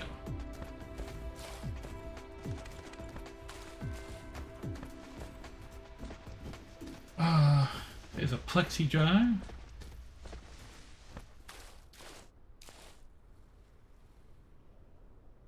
Size of the files don't matter. Limitations file address allocation. Okay.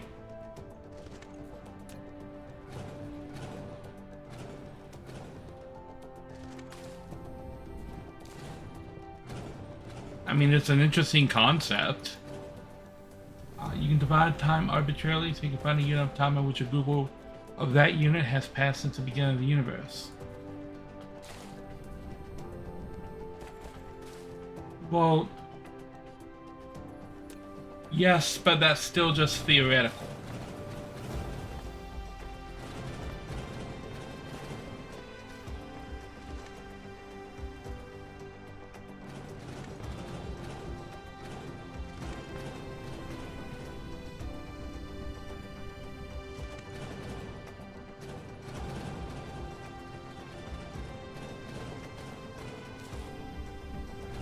What I'm saying about Google's and the Googleplex is that you would never be able to put it into practical application.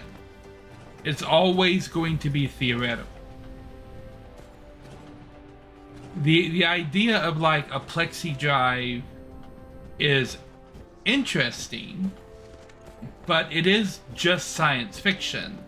And based on what we know about the universe, that's all it's going to ever amount to. Just keep in mind, we don't even have the ability to write a Google. There are too many digits. Because to write one digit requires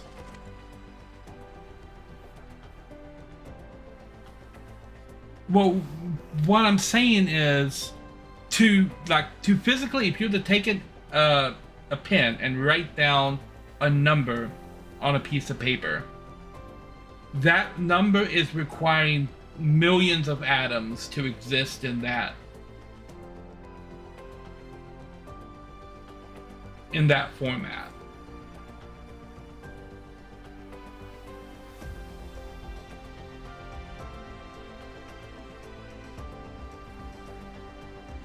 Yeah, it's specifically a Googleplex that I'm referring to. If you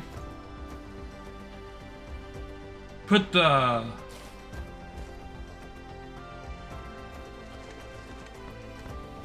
if you tried to put the whole thing down, we don't. There's more numbers in that than there are atoms in the universe.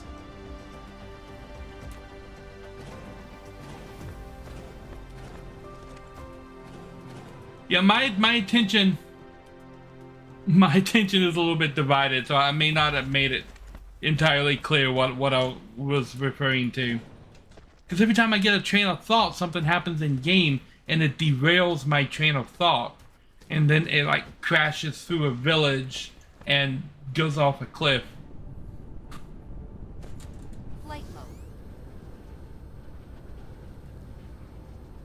Okay, did I get rid of all of the... Nope, there's some right here.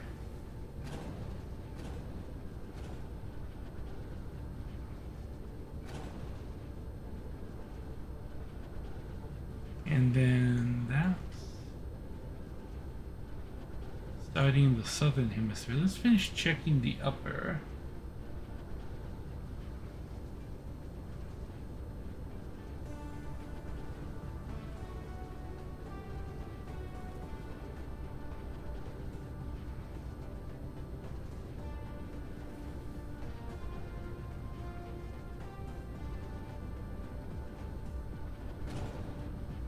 Not the only one.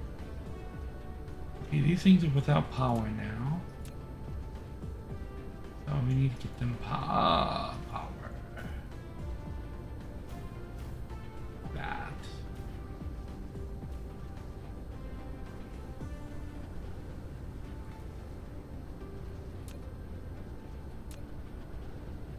Oh, these, okay.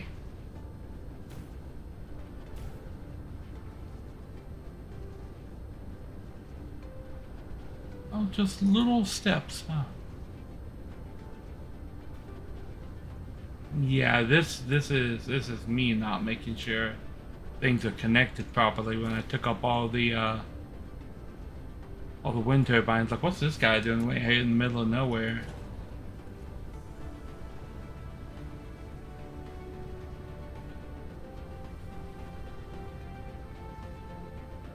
Okay. How are we looking on power? So removing all those turbines only moves that, like what, 20% on the arc?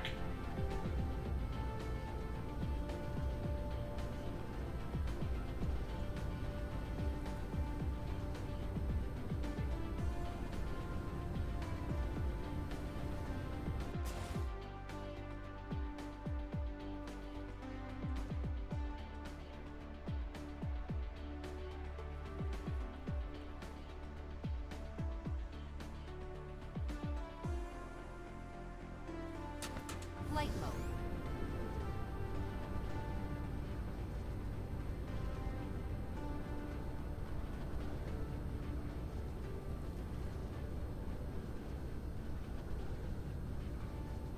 But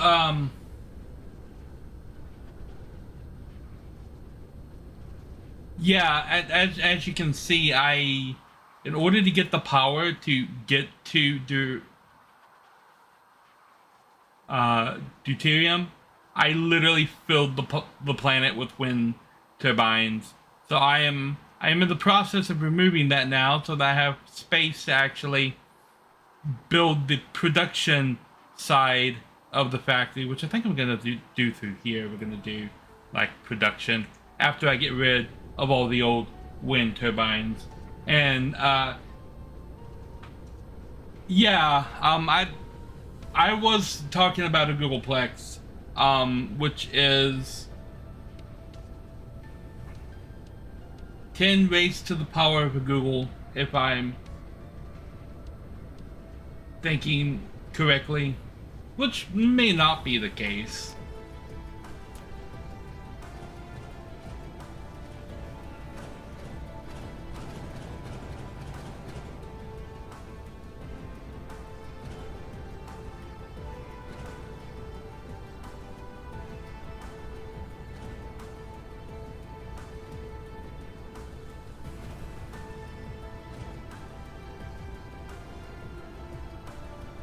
There's a one little copper vein right there.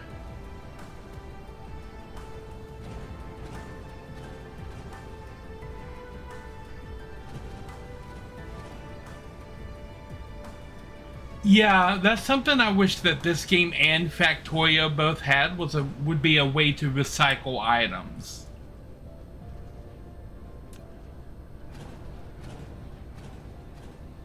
Like, you don't even have to give me anywhere near, like, give me 1/10 of what I put into making the item.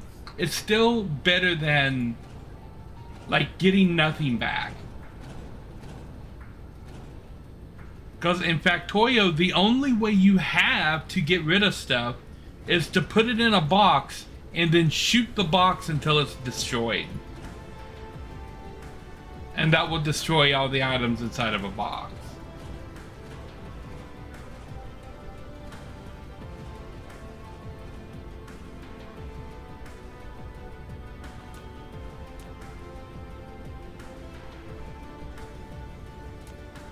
That doesn't even need to be there, which means take that whole thing out.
Okay.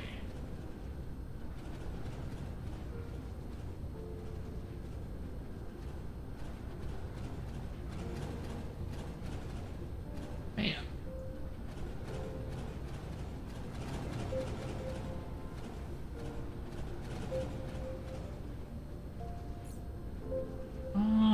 Okay, I need more fuel.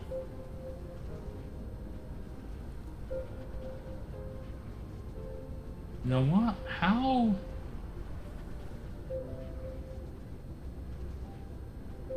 Let's go this way.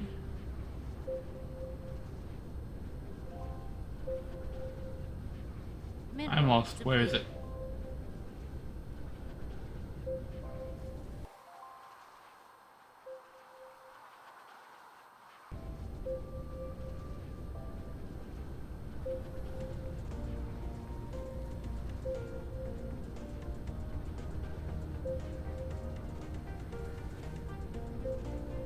Aha, here we go.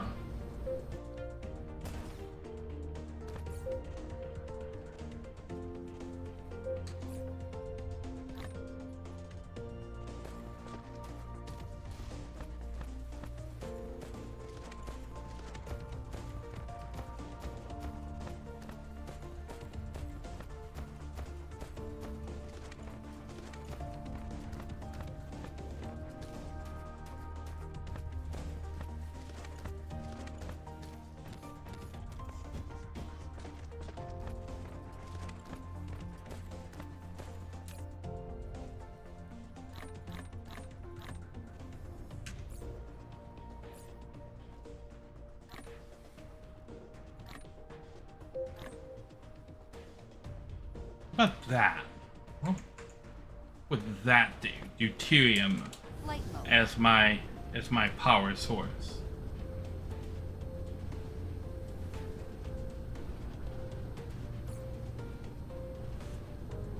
Seems to burn for a really long time. Okay, yes. Removal of wind turbines.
There we go.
Yeah.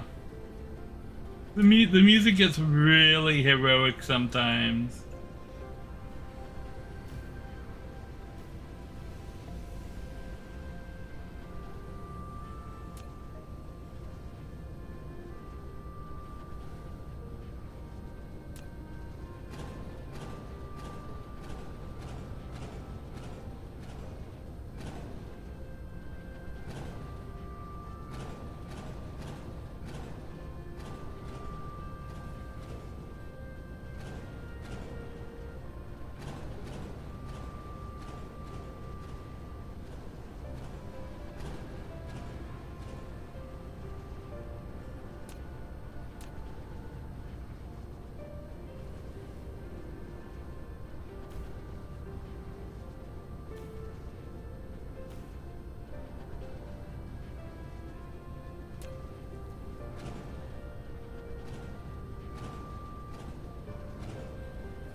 Okay.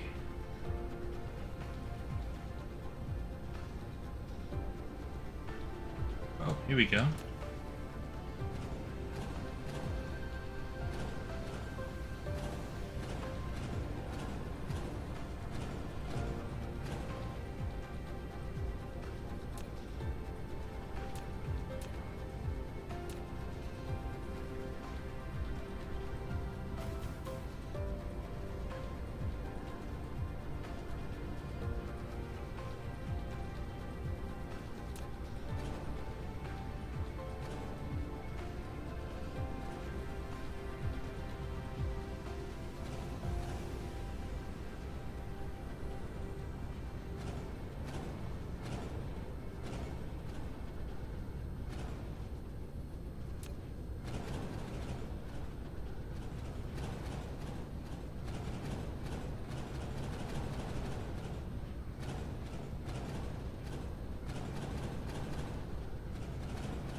Okay. Time for storage boxes.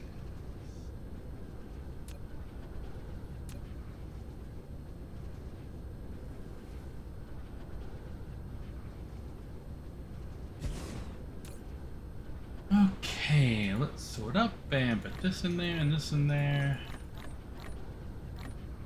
Ah, that's most everything right there, filling that box. Okay. Then back to the removal.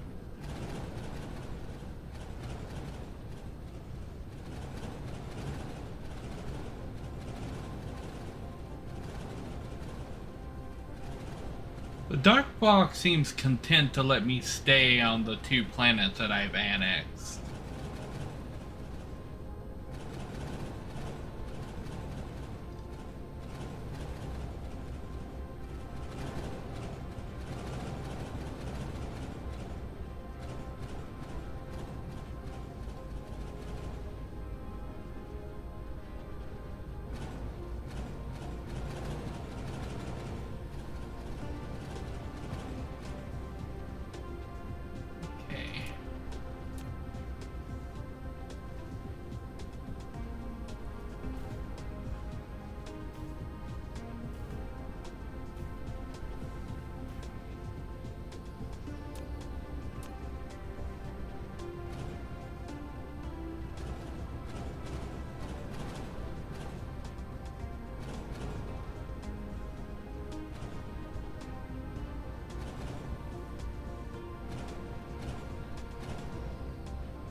Okay.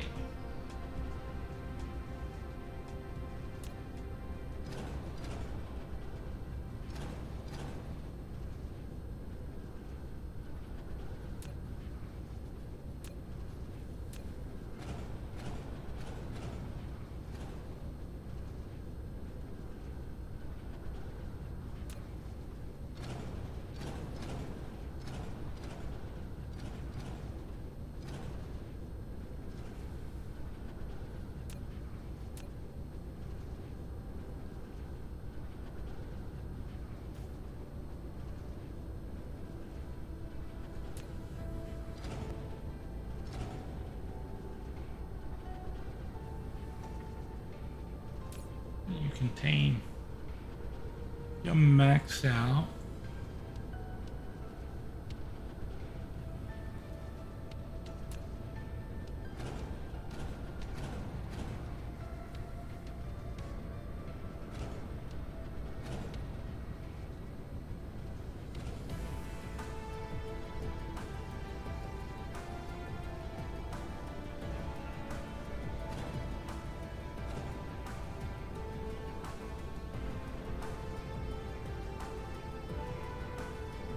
Okay.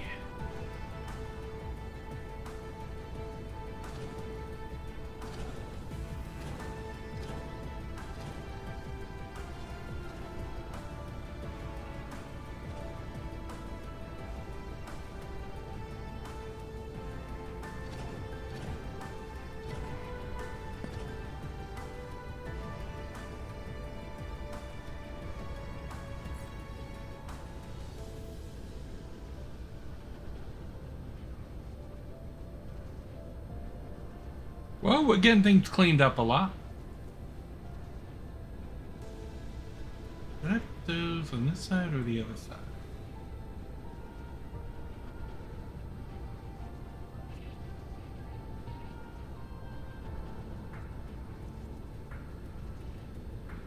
Mm-hmm.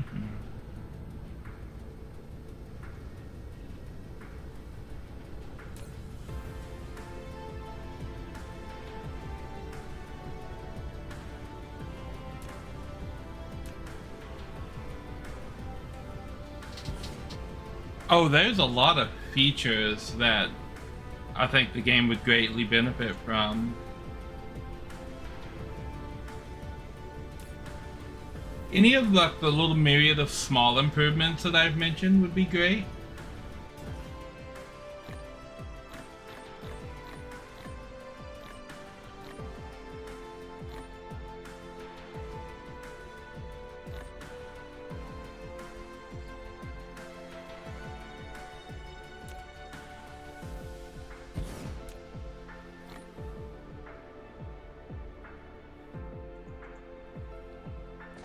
Flight mode.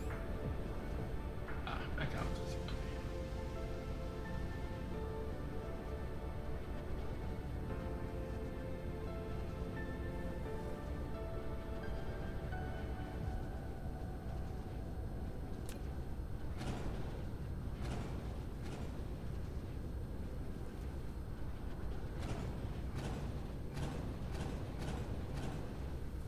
I think the greatest addition that they could make to this game right now would be adding in multiplayer.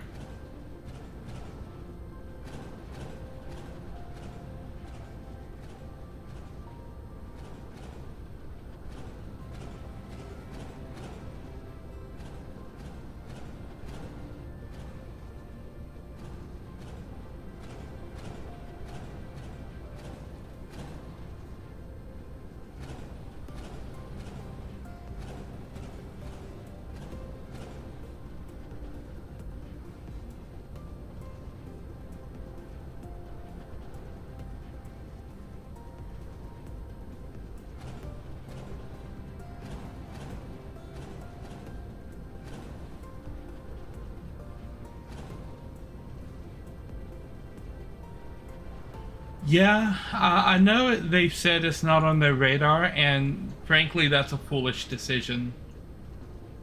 To have a game like this and say that, oh, well, we're not really interested in putting in multiplayer is tantamount to saying we're not really interested in the game making money.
Okay, we're gonna clean this mess up too.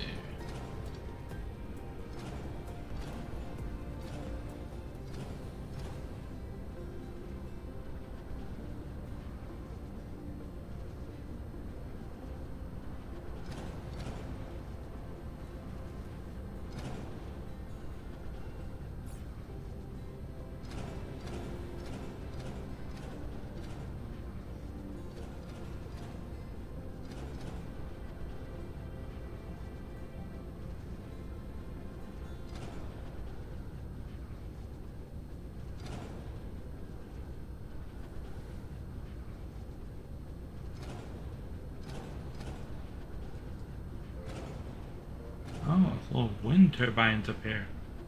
Hiding away, I see you.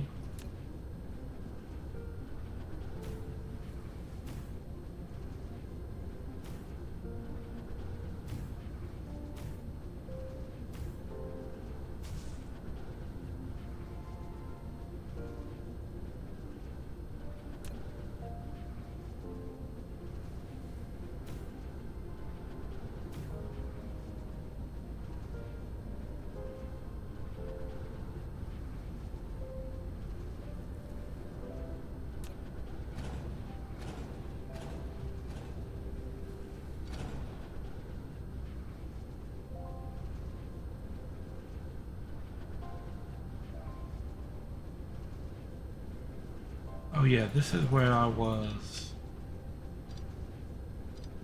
experimenting. Need to add this to the power grid. Bam and bam. Okay.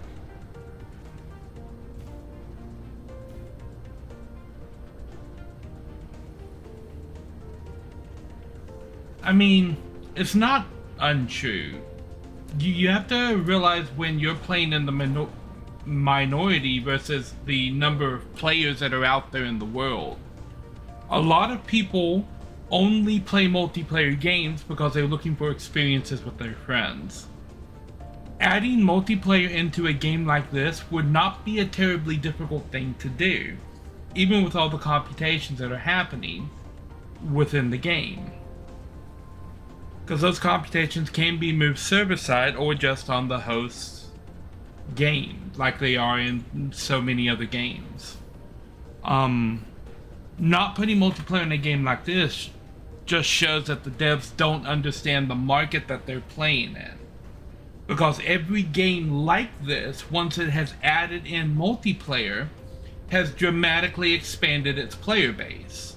And many of them hit mainstream. One of the reasons Factorio is so popular is that after you could play multiplayer in Factorio, streamers started to play it with their friends. And it took off, and suddenly people who had never heard of a factory game before were playing Factorio. And that multiplayer experience is tied in with so many gamers. If they put that in this, it would dramatically increase the player base.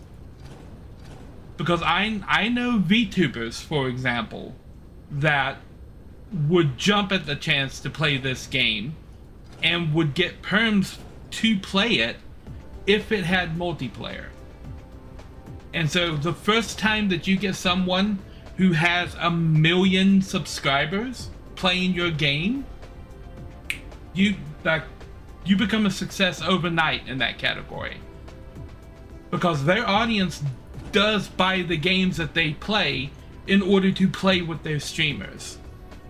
Minecraft owes its success to multiplayer. Terraria owes its success to multiplayer. Like, Stardew Valley picked up right after they gave people multiplayer. There is no scenario where multiplayer does not improve Dyson Sphere program. And adding multiplayer does nothing to hurt the single player experience of the game either.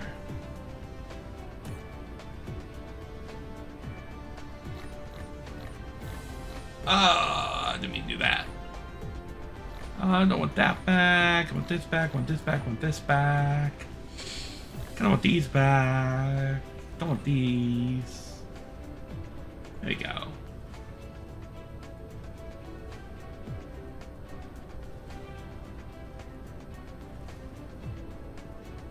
And then, yeah, then just the number of people who play things single player,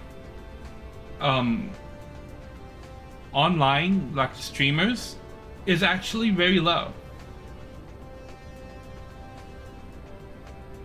And if a game is not really being streamed and talked about, I mean, like you can look at the categories of games like this. When I started streaming tonight, there were like 7 people in the category. Whoa, 1 second.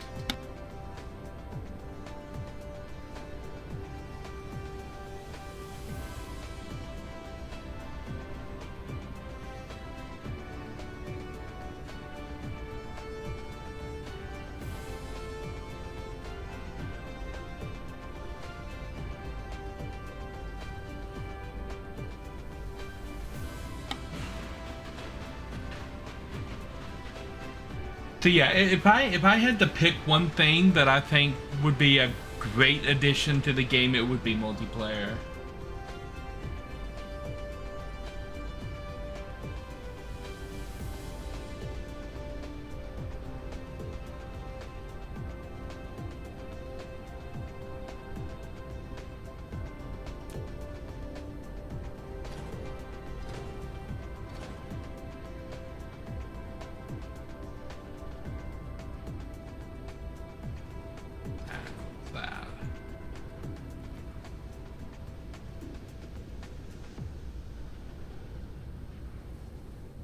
I'm gonna leave that up cause Cole is kinda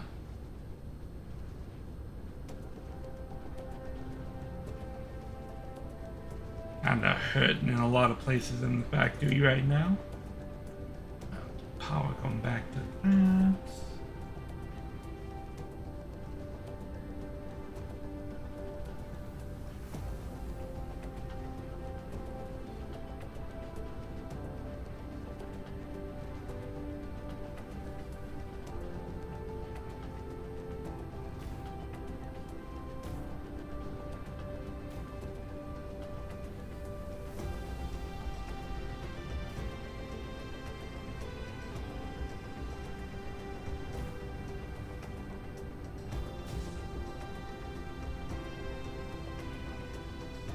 I mean, it's not naive, it's facts.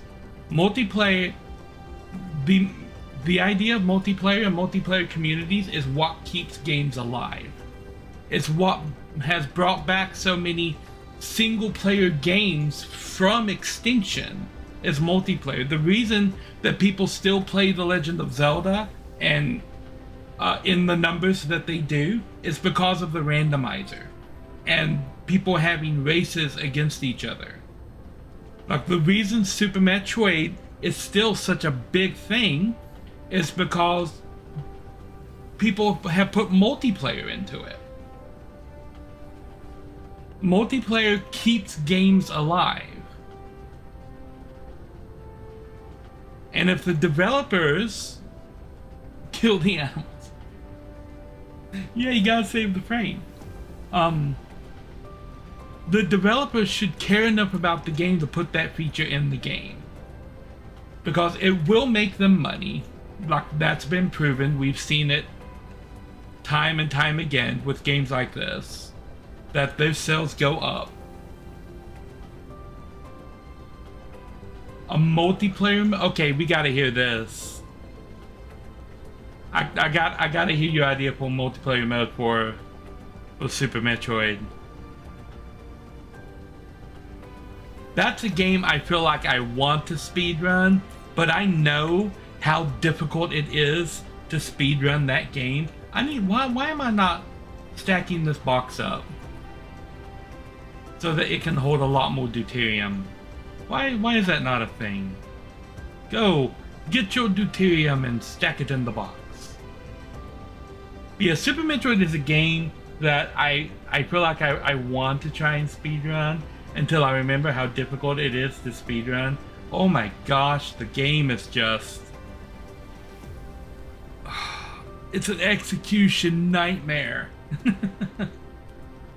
I have played Super Metroid on the channel once, a long time ago. It was like 2016.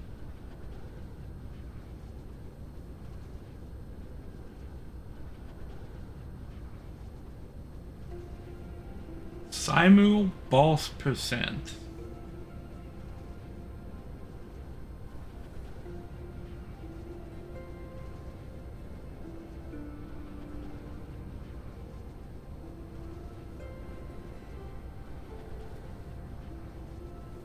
Well, that would literally just be everybody waiting on Ridley.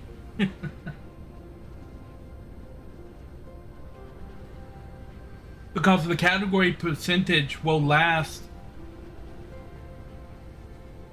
unless you're counting Mother Brain in it as well. Because if you count Mother Brain, it would just be everybody waiting for the Mother Brain fight. And your percentage speed would just be how long it takes to get the Ridley, plus how long it takes to kill Mother Brain. And that would be your time.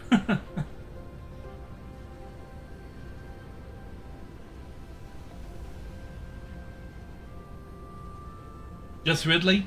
So then it would be how long it takes to get to and kill Ridley would be the time. Because you could have one person go kill all 3 of the other bosses in the time it takes to get to and kill Ridley.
I mean, true, the Elder Scrolls games are a great example of mods. And Factorio does have a lot of mods.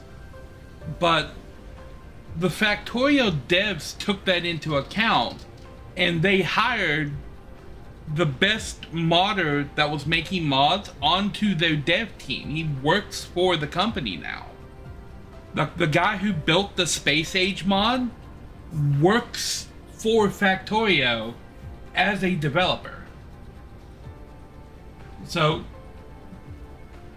they kind of hired in their modders, which is a great way to do it. Because if you have someone who's that dedicated to making content for your game, hire them to make content for your game. And yeah, the Elder Scrolls are famous for the amount of mods in those games. But just because you don't like multiplayer doesn't mean that that's the example or that that's the standard. People who like multiplayer is the standard. The people who don't is the minority. There's not a lot, like I play a lot of single player games on this channel and very few multiplayer games. But a lot of people play exclusively multiplayer content.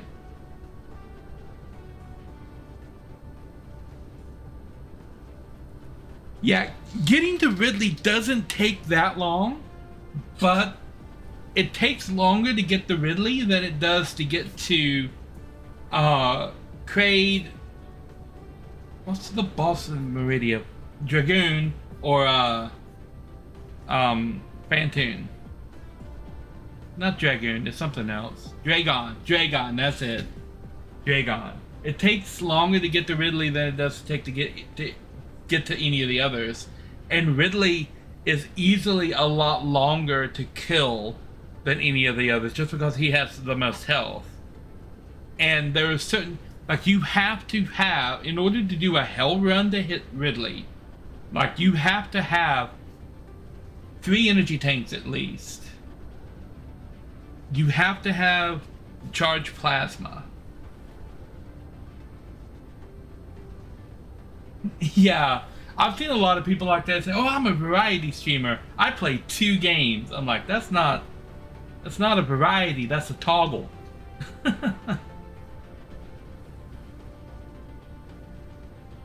I think I've eliminated all the wind turbines. I think. So now comes the interesting part. I have to dismantle the old factory and make a new one. But I'm gonna build a sorting facility. That's what I'm gonna do. I need something that I can drop stuff into that'll sort it out for me so that I don't have to worry about it. We're gonna build a sorting facility. This is a big expanse of land that I think I can build a sorting facility on. Right? Right. This is where the original base was.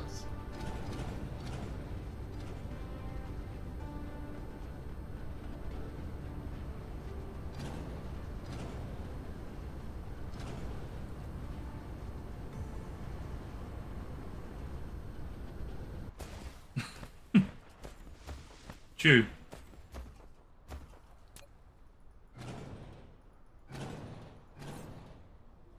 There are people like that though that don't understand the term variety.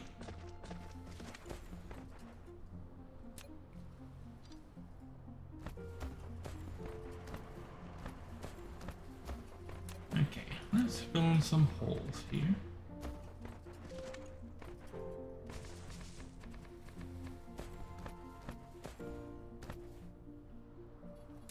Okay.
Okay, now is there a way to actually build a logic circuit?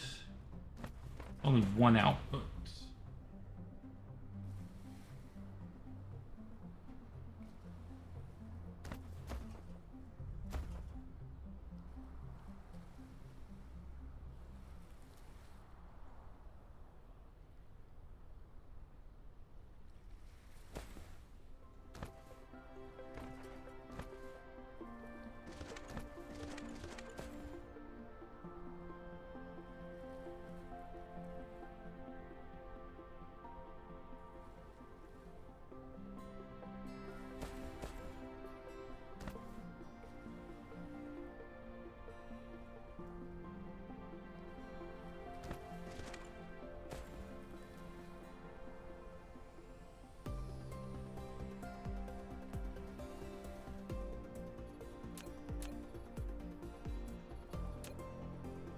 benefit would I get from?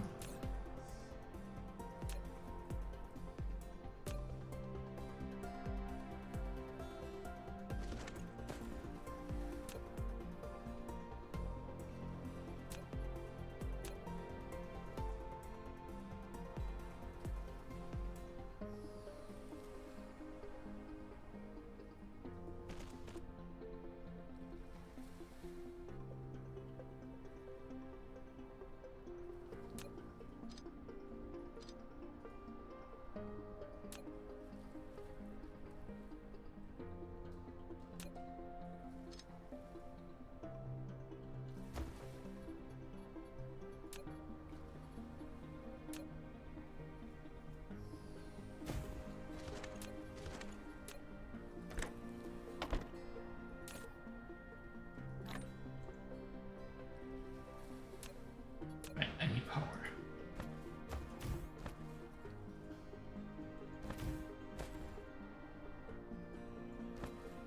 Okay, some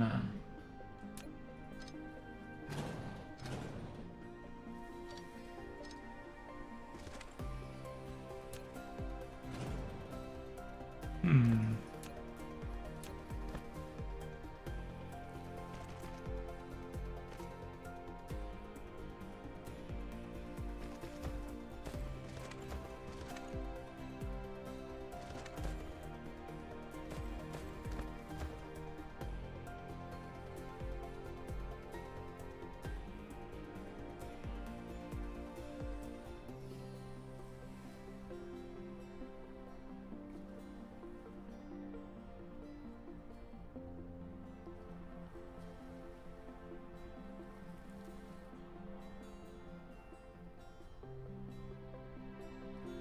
Well, I'm not concerned about saving space.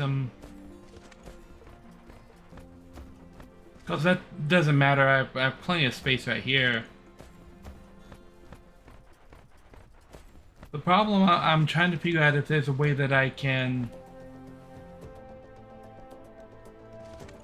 sort this differently, and I don't think there is.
Ultimately, it wouldn't be worth it to attempt to build something.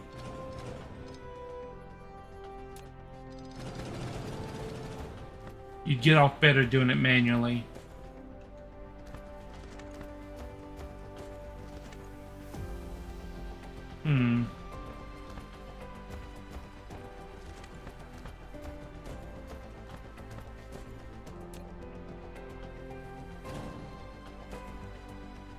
Or using a different system to do it.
That should be enough.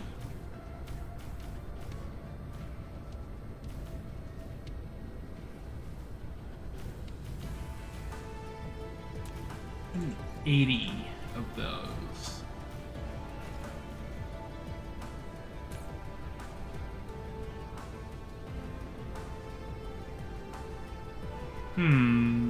Okay.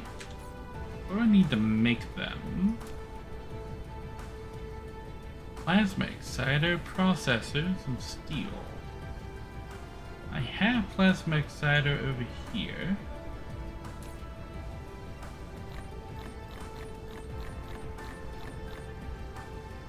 Many processors over here.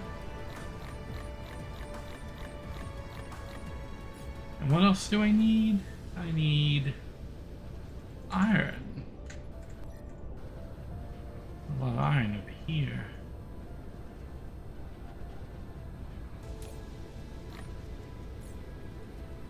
Okay.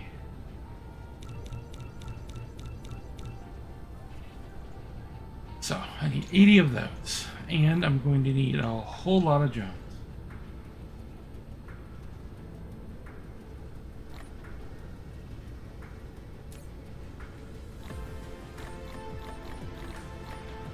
Oh, you ain't seen nothing yet. You think this is a lot of drones? Just wait till you see what I'm planning on making, and not this. Because this is a sorter.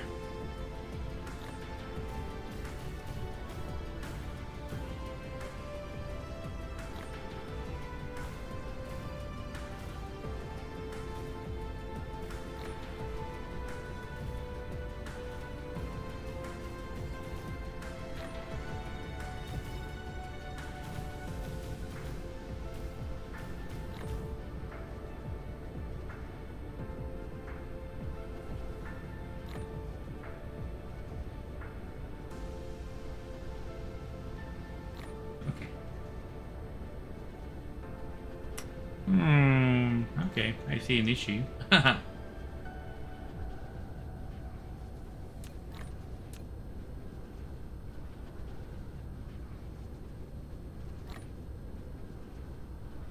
Yeah, I'm gonna have one tower can cover a whole bunch of boxes. I'm gonna put holes in here.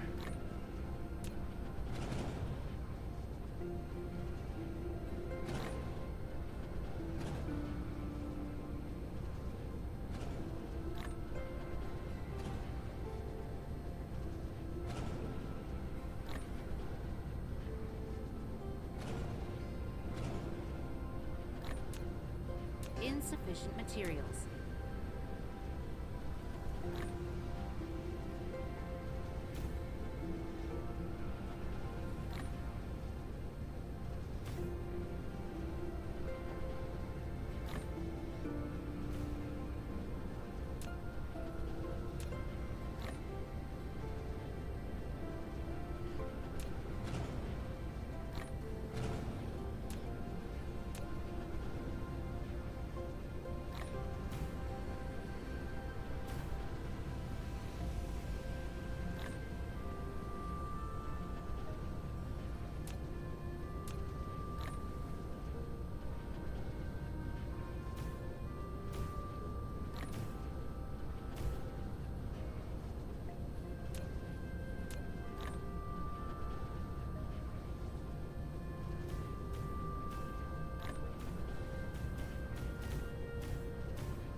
Three more.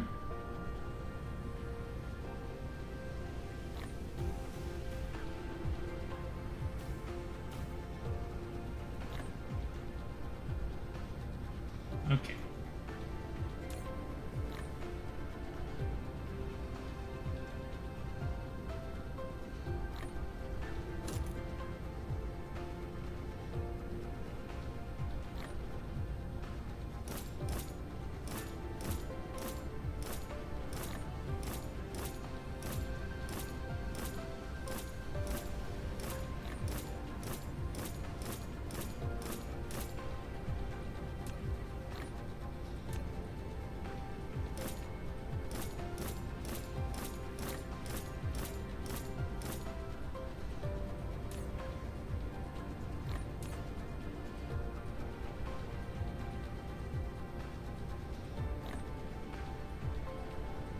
Before I turn this thing on, I'm gonna have to turn off the drones on the other part of the factory.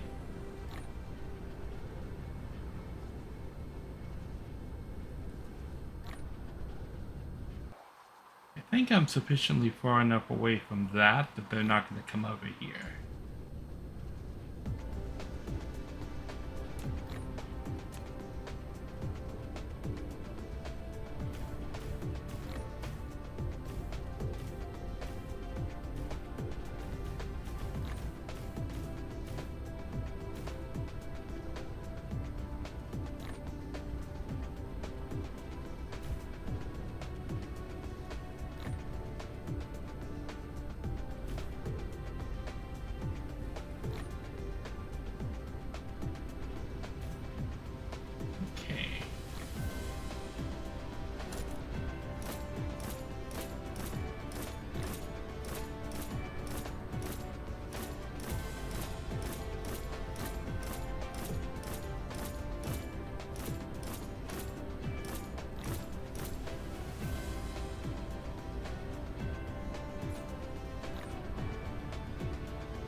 Okay. Half of it is set up.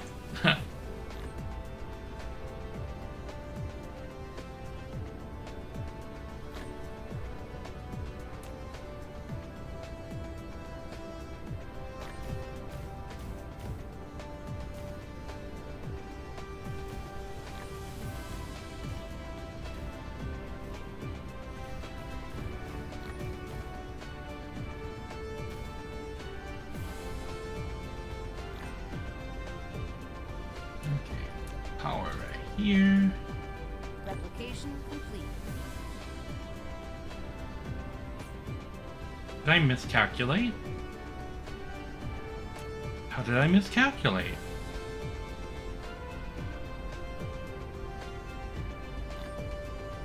Oh, these are 15! That explains it. That's how I miscalculated.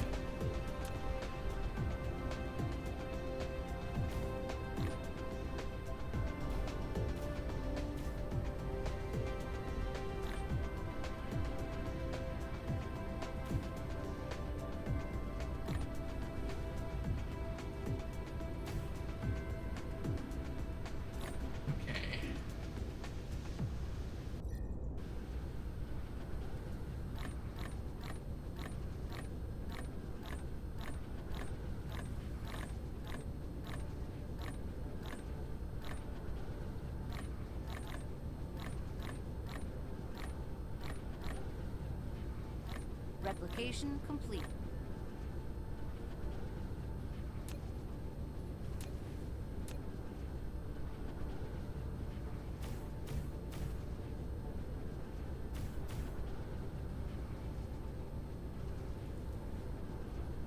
Insufficient materials.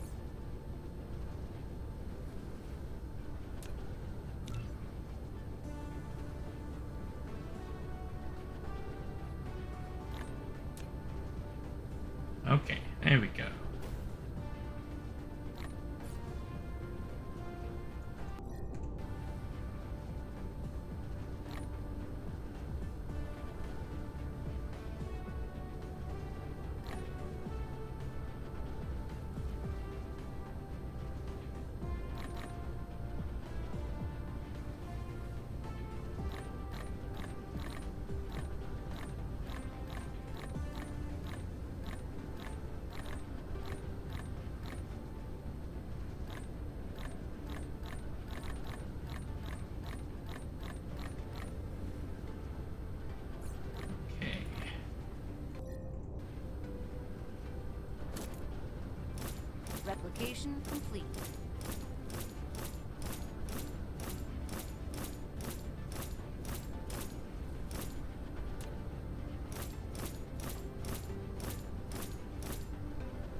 We'll leave those going.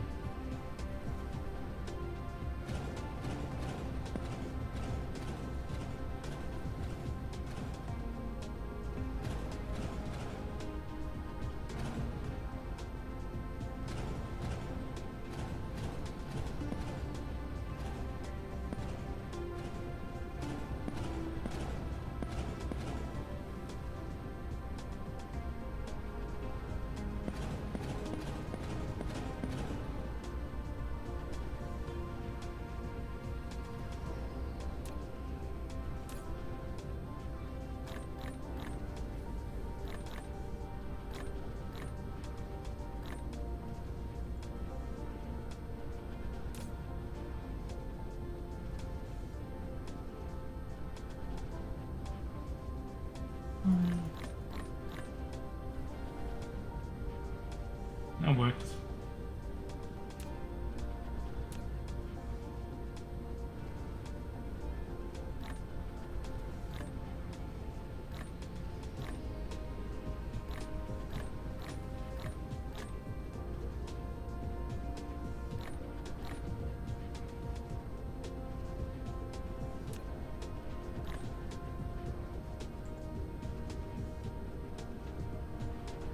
A bot.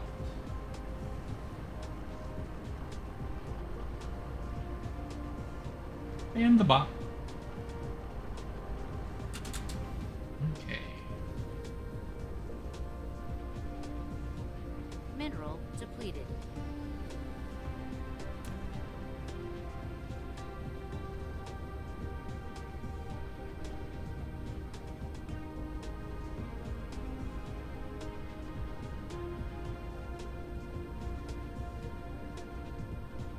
We'll say these guys need to stay in production here.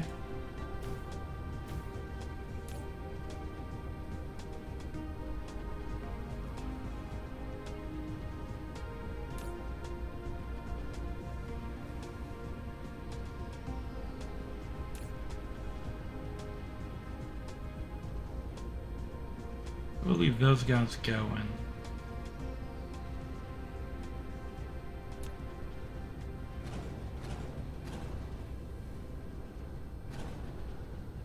This whole section can shut down.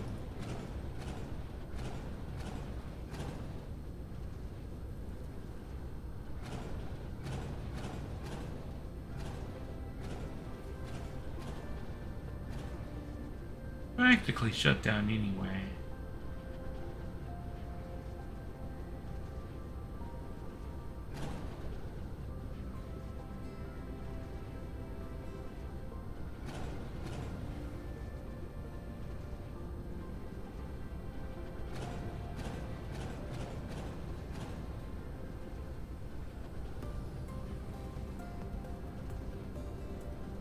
Oh.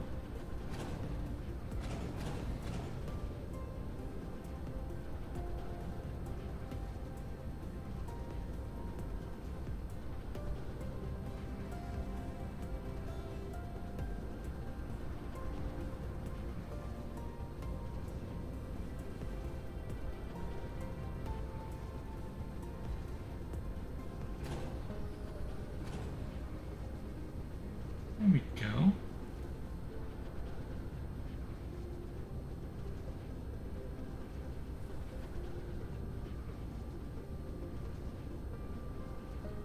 All right.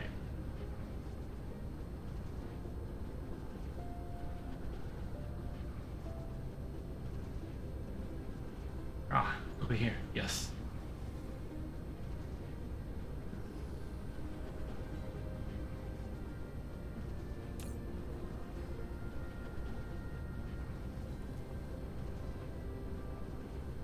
Okay.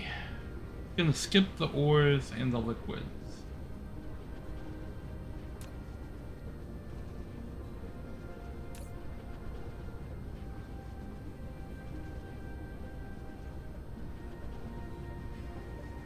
Okay.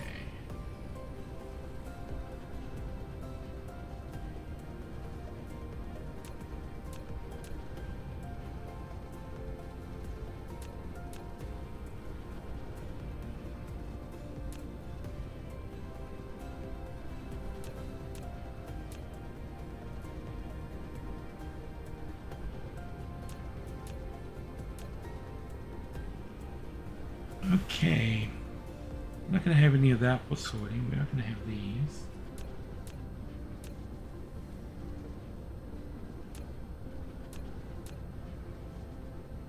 Wow. Mineral depleted.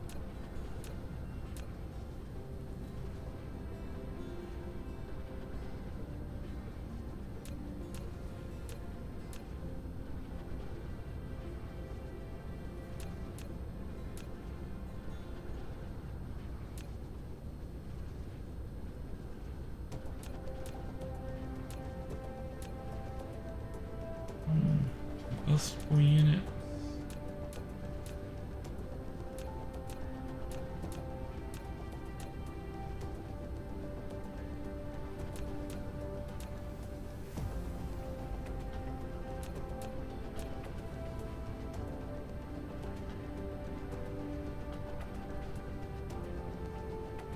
Turn that one off for the moment.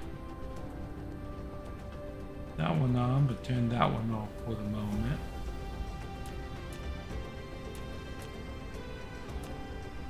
Turn that one off too, because those are for liquid.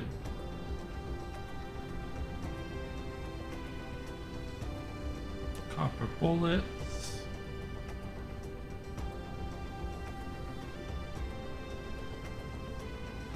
Another box.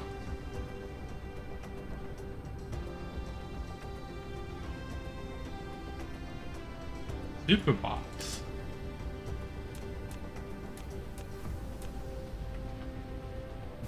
Boots! Some words don't work with multiple. I cracked myself up.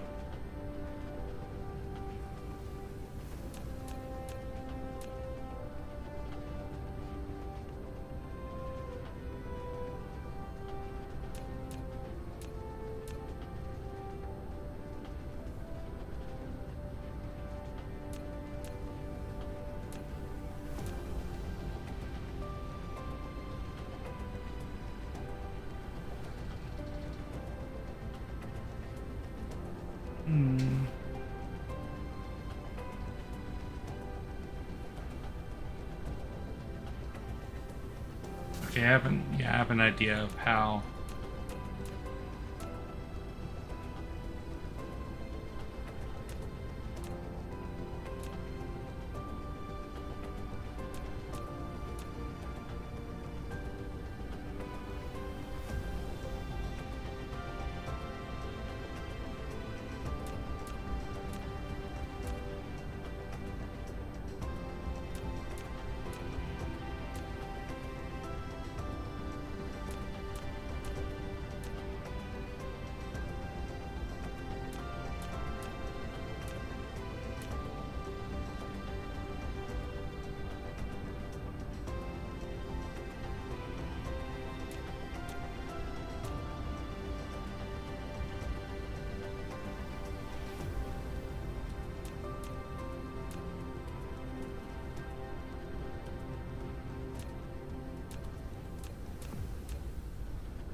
Okay, is there anything else that I have here? These.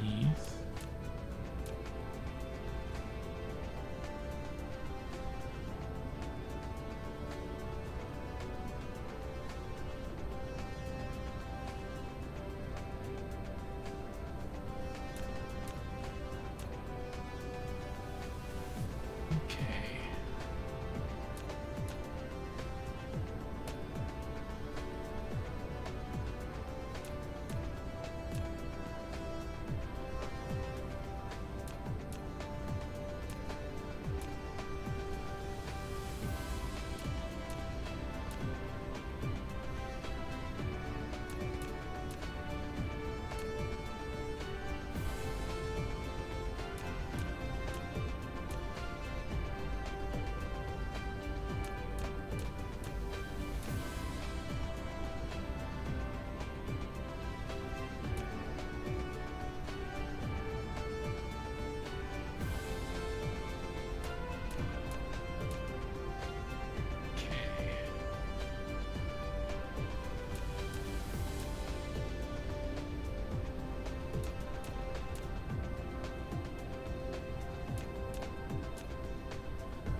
All right, Lojo.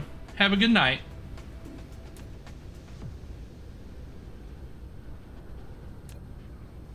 Okay. Is there?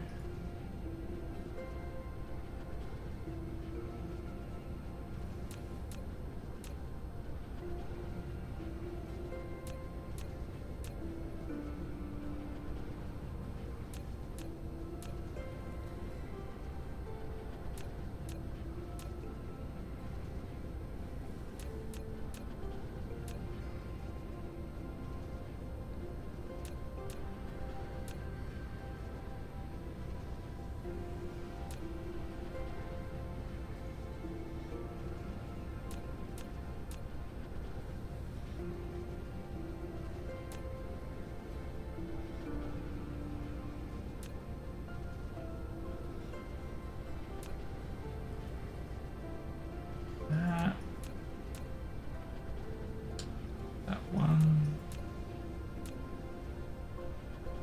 That one. That one.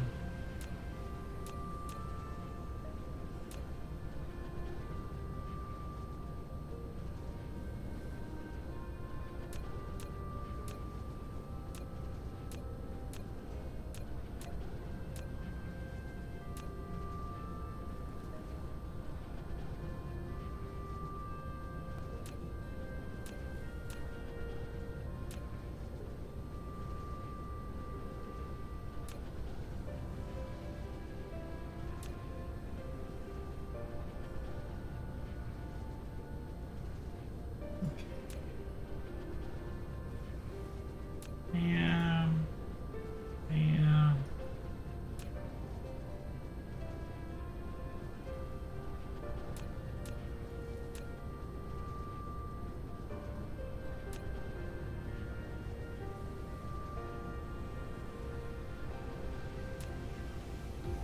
Okay, let's see.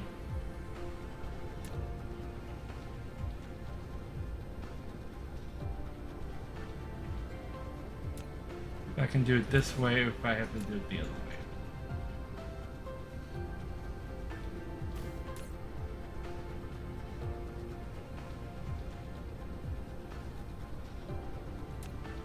Insufficient materials. Really?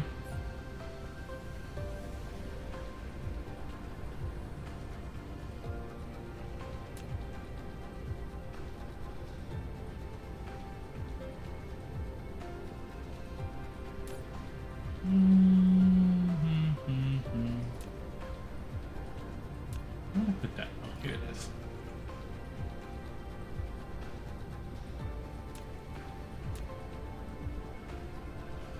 Oh, here it is.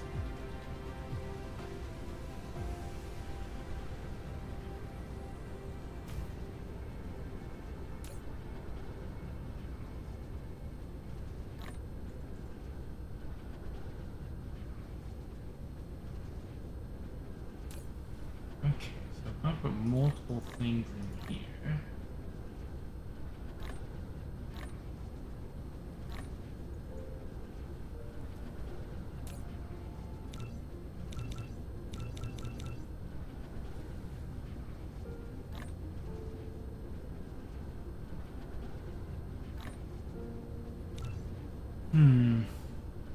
Okay, so I have to do it from Icarus.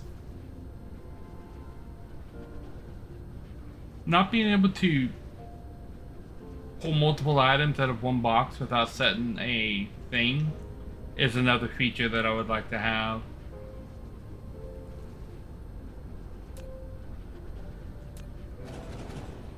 I didn't turn Icarus on these, did I?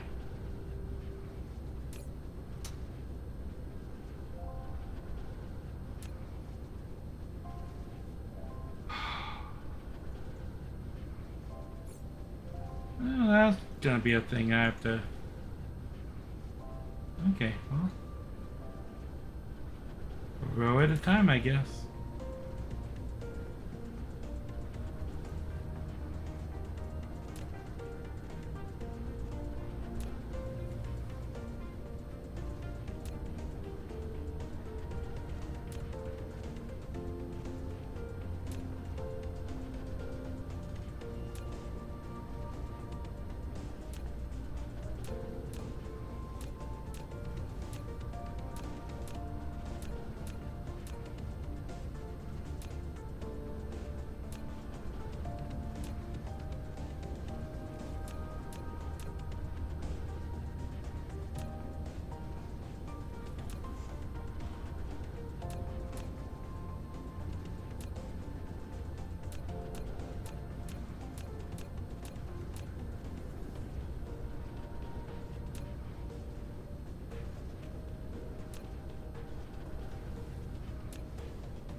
I should have set this before I copied all the things, but I wasn't thinking.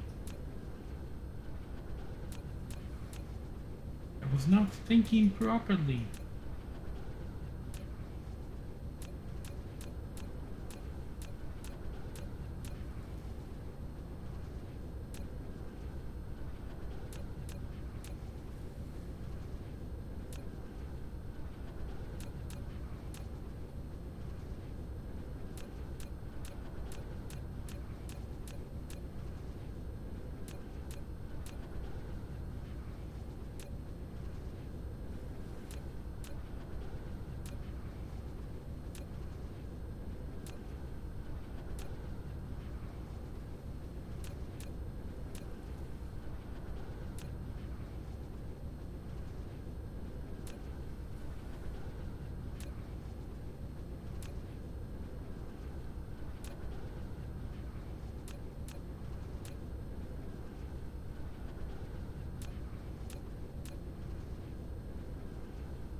Alright.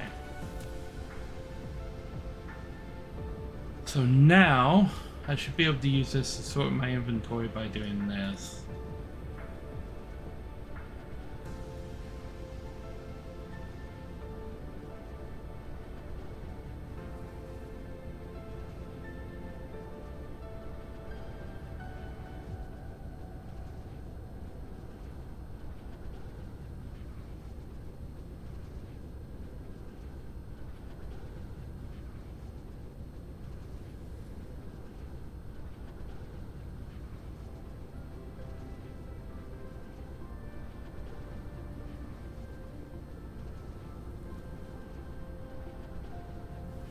And then the appropriate drones will come and collect the things and then take them back to the appropriate boxes.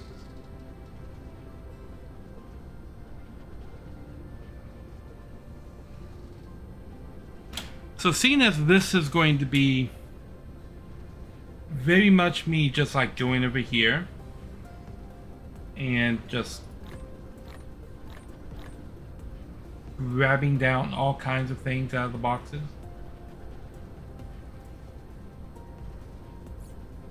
And I'm just going to be doing this, like, collect all of those.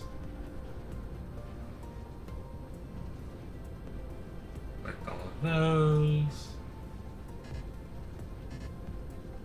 Oh, it's already in there. Collect all of those. Collect all of those. All of those.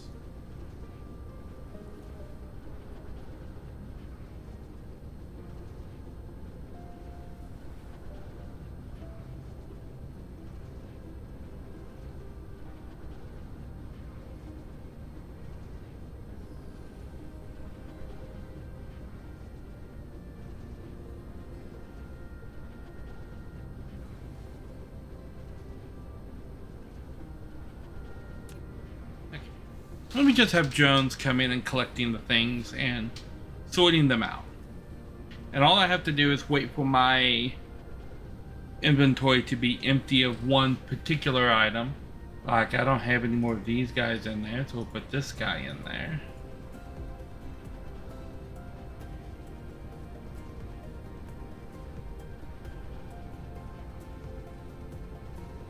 Those guys are going to get science, I think.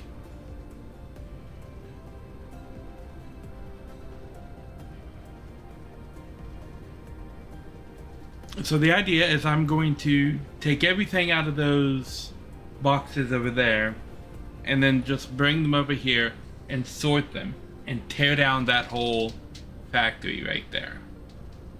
But first I gotta move all the stuff in boxes to their appropriate sort bins over here. And this is just going to be a lot of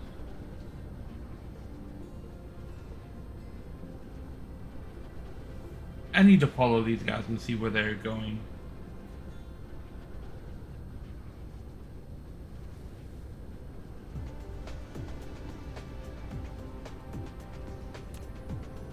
You don't need to exist.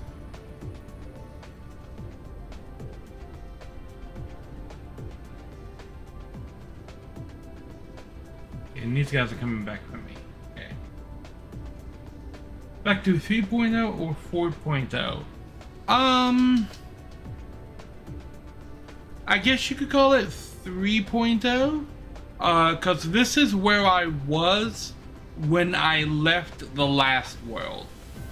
I'm basically at the same spot, cause the last thing I had done on the last world before I decided to turn on the dark fog was to tear down the starting factory and begin building the middle factory. Except on that world, I was in a problem with power. I was having a power problem. In this world, I am not having a power problem. I solved the power problem first with the deuterium.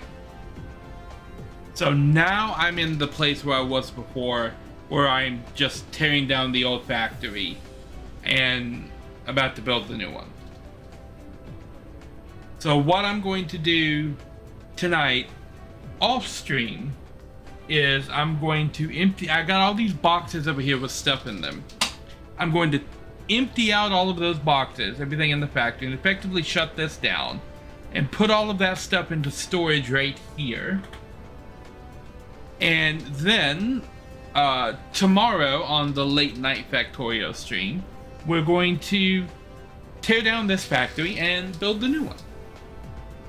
Yeah.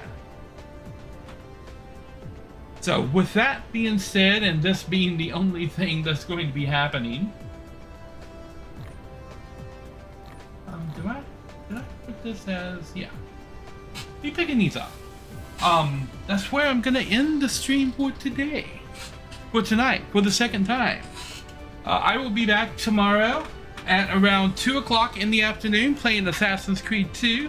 And then after that, at 10:30, 11 o'clock, we'll be back with more late night Dyson Sphere. Yeah. So let's check and see if there's anybody out here in Twitch land that we could throw a raid at right now. Who is doing cool stuff? Let us see.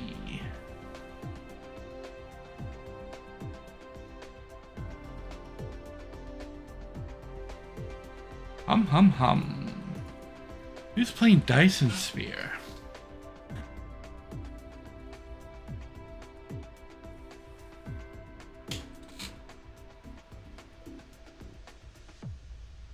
Yes, sadly,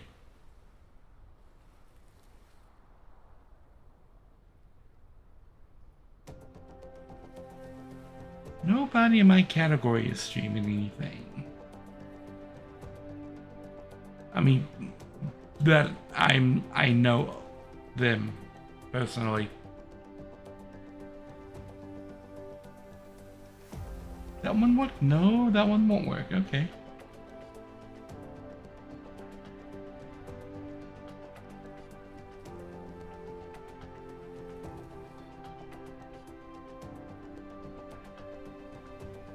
Not a lot of people on tonight. Well, we raided into Kung Fu Fruit Cup before, so let's drop into Kung Fu. It looks like she's playing Power Wash Simulator. So we'll drop a raid into Kung Fu Fruit Cup, and I will be back tomorrow at 2 o'clock for more Assassin's Creed 2. Yeah. Thank you guys for watching, and I will catch you on the flip side. Nari out.